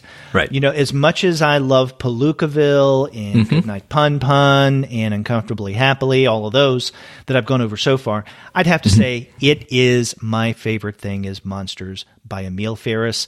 This is a Fantagraphics book, one of 3 on my list, and this came out back in February. Yeah. And in fact, on February 22nd, Kanka and I included this in a review show. And, kind of like our feeling, as I mentioned, with the abominable Mr. Seabrook when we interviewed Joe Ullman, we felt at the time that probably on our favorite list at the end of the year. And I'll be damned, my favorite thing is Monsters is my top comic. Yeah. It seems like the sort of, I was alluding at the beginning of the conversation to the kind of consensus, pick of the year. And I see it on pretty much every list, of people's best of the year, whether that list is populated by other graphic novels like you and I have named, or whether it's filled even with superhero series. I think the force that is my favorite thing is Monsters is undeniable. And I think with all of the hype around it, it's almost become, said too much how great this book is. And then you open the pages again and you realize, wow, all the hype should not distract us from really how unique, how original, and how powerful this is. I mean, page after page, amazingly rendered in this ballpoint. And it's just so, it was a revelation to me to read. And basically I picked it up and started it before I heard your review. Listened to your review, and I thought, yeah, I totally need to finish this, and did, and cannot wait for volume 2. It's one of the Christmas gifts I gave to my wife. It showed up on places like Entertainment Weekly's best books of the year, next to Jesmyn Ward and Lincoln and the Bardo and all that stuff. So, I mean, I just feel like it is a comics revelation for very warranted, for very good reasons. And, and more beyond that, I mean, I think as I was reading it, just the clarity of the voice of that character and the sort of thickness of all the stuff around her in the world, the mystery, the racial politics, the sense of monsterism and all that represents in the book. So wonderfully woven together. I can't wait to teach this book one day with students, and it's just such a phenomenal work. Right. For those who don't know this title, well, first off, shame on you, because it's something that you definitely should read. But this is the story of a young girl, 10 years old. Her name is Karen Reyes. She has a brother who is quite a bit older. Also lives with her mother. The brother's someone who has the potential, at least, of getting in trouble. The brother's also involved, or has been in the past, with an upstairs neighbor, Anka, who is a Holocaust. A Holocaust survivor.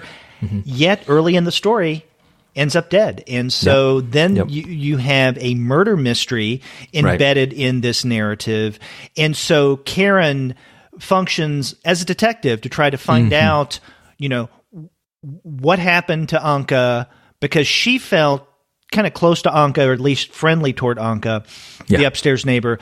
But then she starts to learn a little bit about Anka's life. And to some degree, it's not the same thing. To some degree, the way that Karen functions as an investigative figure is somewhat similar to, I guess, the role of Huck in Adventures of Huckleberry Finn. The difference is that in Adventures of Huckleberry Finn, Huck is the narrator, and so he is a naive narrator, so he's telling us what he sees, he's telling us what he experiences without understanding it, although we as more sophisticated readers can see what's going on around him and interpret it in a way that Huck cannot, just because he's too young. Now, my favorite thing is Monsters. I wouldn't say that this is necessarily a first-person narrative, but we do focalize through Karen's eyes. So absolutely. To some degree, she does come across as a naive, if you don't want to call her narrator, then protagonist through whom we view things. And it's absolutely fascinating. And the way that things are illustrated, it's with, is it with what, pen and marker? I think so. Yeah. And it's on a kind of paper that looks like ruled notebook paper. And in fact, I truly didn't appreciate that when we reviewed it on the podcast back in February, because I had my copy on order and Fantagraphics gave me and Andy a review copy, but it was digital because they had run out of hard copies. And this is something that, you can read and appreciate as a digital comic, but you definitely won't get the full experience of My Favorite Thing is Monsters if you don't get a hard copy of this. I mean, this is one where the physical tangibility of the comic itself, I think, becomes important, especially visually. It's something similar, Paul, to you and I were discussing Lighter Than My Shadow. Having the physical copy does make a big difference in terms of the colors and the pages, the feel of it and everything. This is the first of what I think will be 2 volumes of My Favorite Thing is Monsters.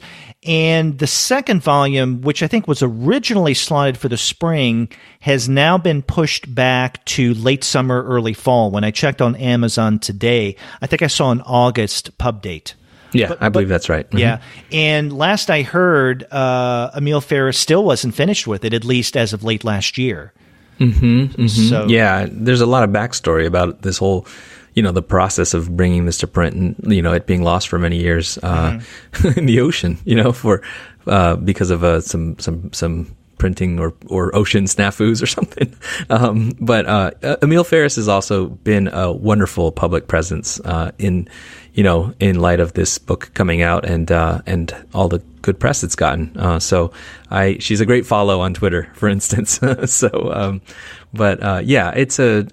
amazing work. I sort of don't even know where to start with all the things that can be said about the book. I'm a little afraid to start and not be able to stop, but its praises are being sung everywhere. I guess the one thing that I would just add is what I love about it is that it's so unique, and yet there are so many, looking at the best of list and the qualities of comics that make them so powerful to us. Again, without wanting to go into a long lecture of detail, I just see so many of those things at work in Ferris's art and in her narration, her storytelling. It's phenomenal. It is, I think, I started with The Best We Could Do as my favorite book in terms of personal connection, but I think this is the best book of the year, hands down. And if I were a betting man about Eisner's, and if there were the ability to bet on Eisner's, if bookies had bets on Eisner's, this would definitely be the favorite. Yeah, it is. Now, this came out in February of last year, so I guess it wasn't considered for last year's Eisner's, but it should be a contender for this year's. Yeah, a couple more things in light of what you just said about My Favorite Things and Monsters that I want to follow up on. Earlier I said that the kind of comics that I read tend to be more, and choose for favorites of the year, tend to be more realistic in nature. I mean, I can go through my list right now, and I think the stories that you find in Palookaville definitely fit that mold. Grass Kings, Royal City, same thing. Yes. Cartoon Clouds, Uncomfortably Happy, even though it's a memoir. Everything is Flammable, definitely. Maybe not so much education. And then there are a few honorable mentions that fit that bill as well, like Her Bark and Her Bite, and Lighter Than My Shadow, even though it's a memoir. I would put My Favorite Thing is Monsters in this category, with this exception. And for those who haven't read it, you may not understand this completely, but the protagonist, Karen, she, with one exception, is represented as a monster. Thus the title of My Favorite Thing is Monsters, because Karen as a character really does like monsters and monster movies. And so she sees herself as monster-like, and so that's how we see her. Now, she's not really a monster, but that's the way that she sees herself. So outside of, I think, that one non-realistic way of illustrating this narrative, I would say that this is definitely kind of a slice of life, reality kind of story. Yes. Yeah. There's at least a lot of psychological realism in there. Right. Another thing I wanted to comment on is something you brought up a couple of times, and that is how this is on so many best of lists and it's getting so much attention as, a favorite of everyone's or a best of for 2017. I tend to be a contrarian by nature. And so whenever a lot of people are enthusiastic about something or praise something, right, I become a little skeptical, thinking, okay, is this a bandwagon phenomenon that's going on here? And it's as if I almost try to find things wrong with it. Sure, me too. I'll be honest, one of the reasons why I did not include Adrian Tomini's Killing and Dying on my best of list last year is... and same thing with Patience, even though Patience was an honorable mention, is because of all of the hype it got, and especially with Killing and Dying on so many people's best of list. It's like, if you didn't have it on your best of list, then it wasn't complete. Well, I thought, screw that. I mean, I liked it. Don't get me wrong. I absolutely love Tomini's work. But I honestly didn't think that it was one of my favorites of the year. And again, to some degree, this is a subjective list that we have. But I have to admit, I pull back a bit when too many people praise something. Even though a lot of people are praising Ferris as my favorite thing is Monsters, I love my favorite things is Monsters so much that despite the hype, despite the jumping on the potential bandwagon here of thinking that this is one of the best books of 2017, I still think it's one of my favorites of 2017. Yeah, I agree. I feel the same way. I want to not have it on my list because I want to be off the beaten path a little bit, but it's just so good, and it's so hard to resist it. And I have encountered some readers who were lukewarm on it or just couldn't kind of lock in, and I get that. That's okay. I mean, I think it's acceptable to have tried it and it just doesn't jive with you. But I don't know. It's just. Again, I'm afraid to get started, or you never stop me on the page-by-page beauty that is my favorite thing is Monsters. So, yeah.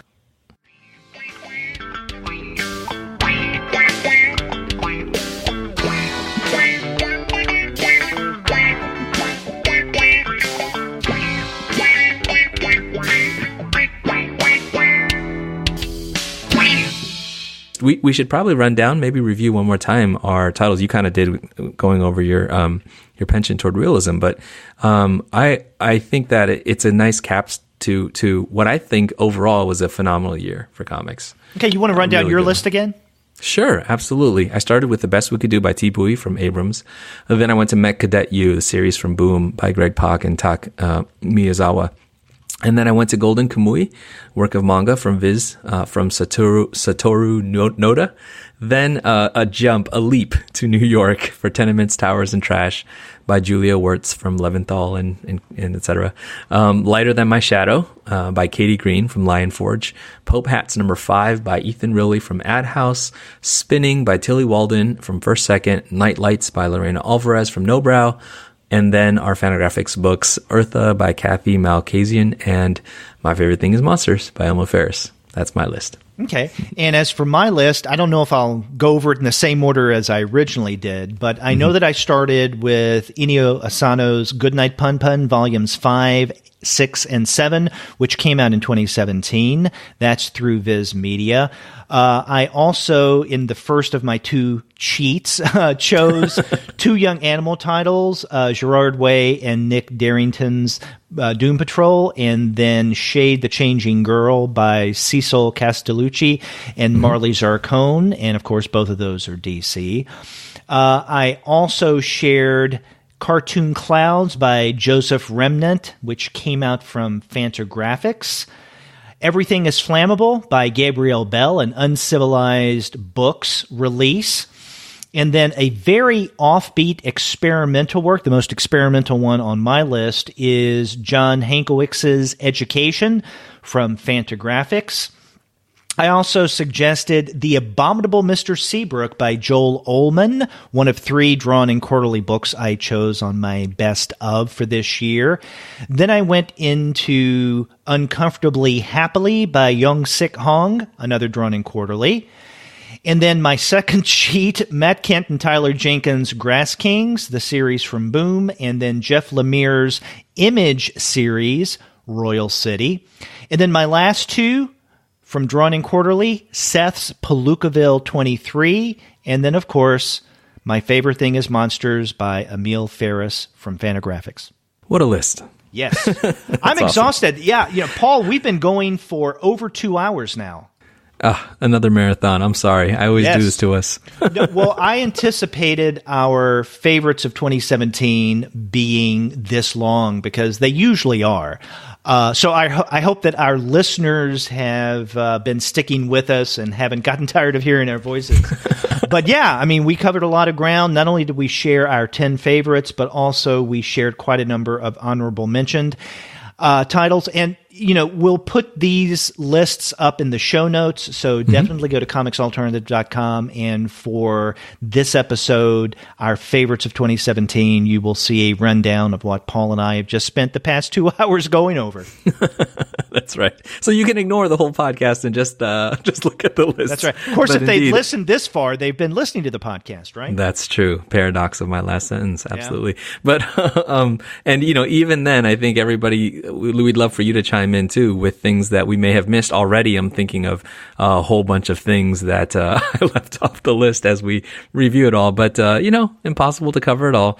But glad that you were along for the ride. And thank you to listeners who are faithful listeners, not just to these, but other episodes and our Euro and web and manga discussions and young readers and all that other stuff. So Kickstarter stuff. So it's a wide field that we get to cover, and a great pleasure doing it with you, Derek. Yes, same here, Paul. I've enjoyed doing these past number of shows with you and look forward to doing more in the weeks to come.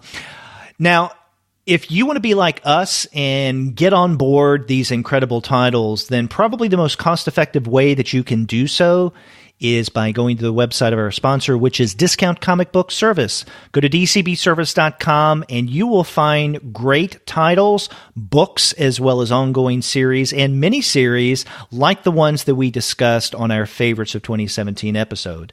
So check them out at dcbservice.com. And after you do get your comics there, get in touch with us and let us know what you thought about this year's list of our favorite comics. Do you agree with us? Do you not agree with us? Yeah, let us know what you think. Yeah. You can, if you go to our website, comicsalternative.com, you'll find that you can leave us a voice message online via SpeakPipe. Or you can call us the old-fashioned way by picking up the phone and dialing 4153-COMICS. That's 415-326-6427. Another way that you can get in touch with us is to write us email. We are at 2guys@comicsalternative.com, or I'm Paul at comicsalternative.com, and Derek is DEREK, Derek at comicsalternative.com. And yeah, do let us know what you think, because this is, really fun stuff for us. So love to have your feedback. Yes. You can also find us all over social media and contact us that way. We have accounts on Twitter, Facebook, Tumblr, Instagram, Google+, Goodreads, Pinterest, YouTube, and we have a Slack channel, so check that out and join the fun. You can subscribe to the podcast through Apple Podcast. You can stream us on Stitcher. You can also find us on TuneIn, on Spotify, on iHeartRadio, and on Google Play Music. But you can find every single one of our podcast episodes, as well as the reviews and comics-related commentary that we post on the blog, simply by going to our website, which is comicsalternative.com. And thank you so much for listening. We'll hear you. You'll hear us next time. That's right. Until then, I'm Derek. And I'm Paul. Take care.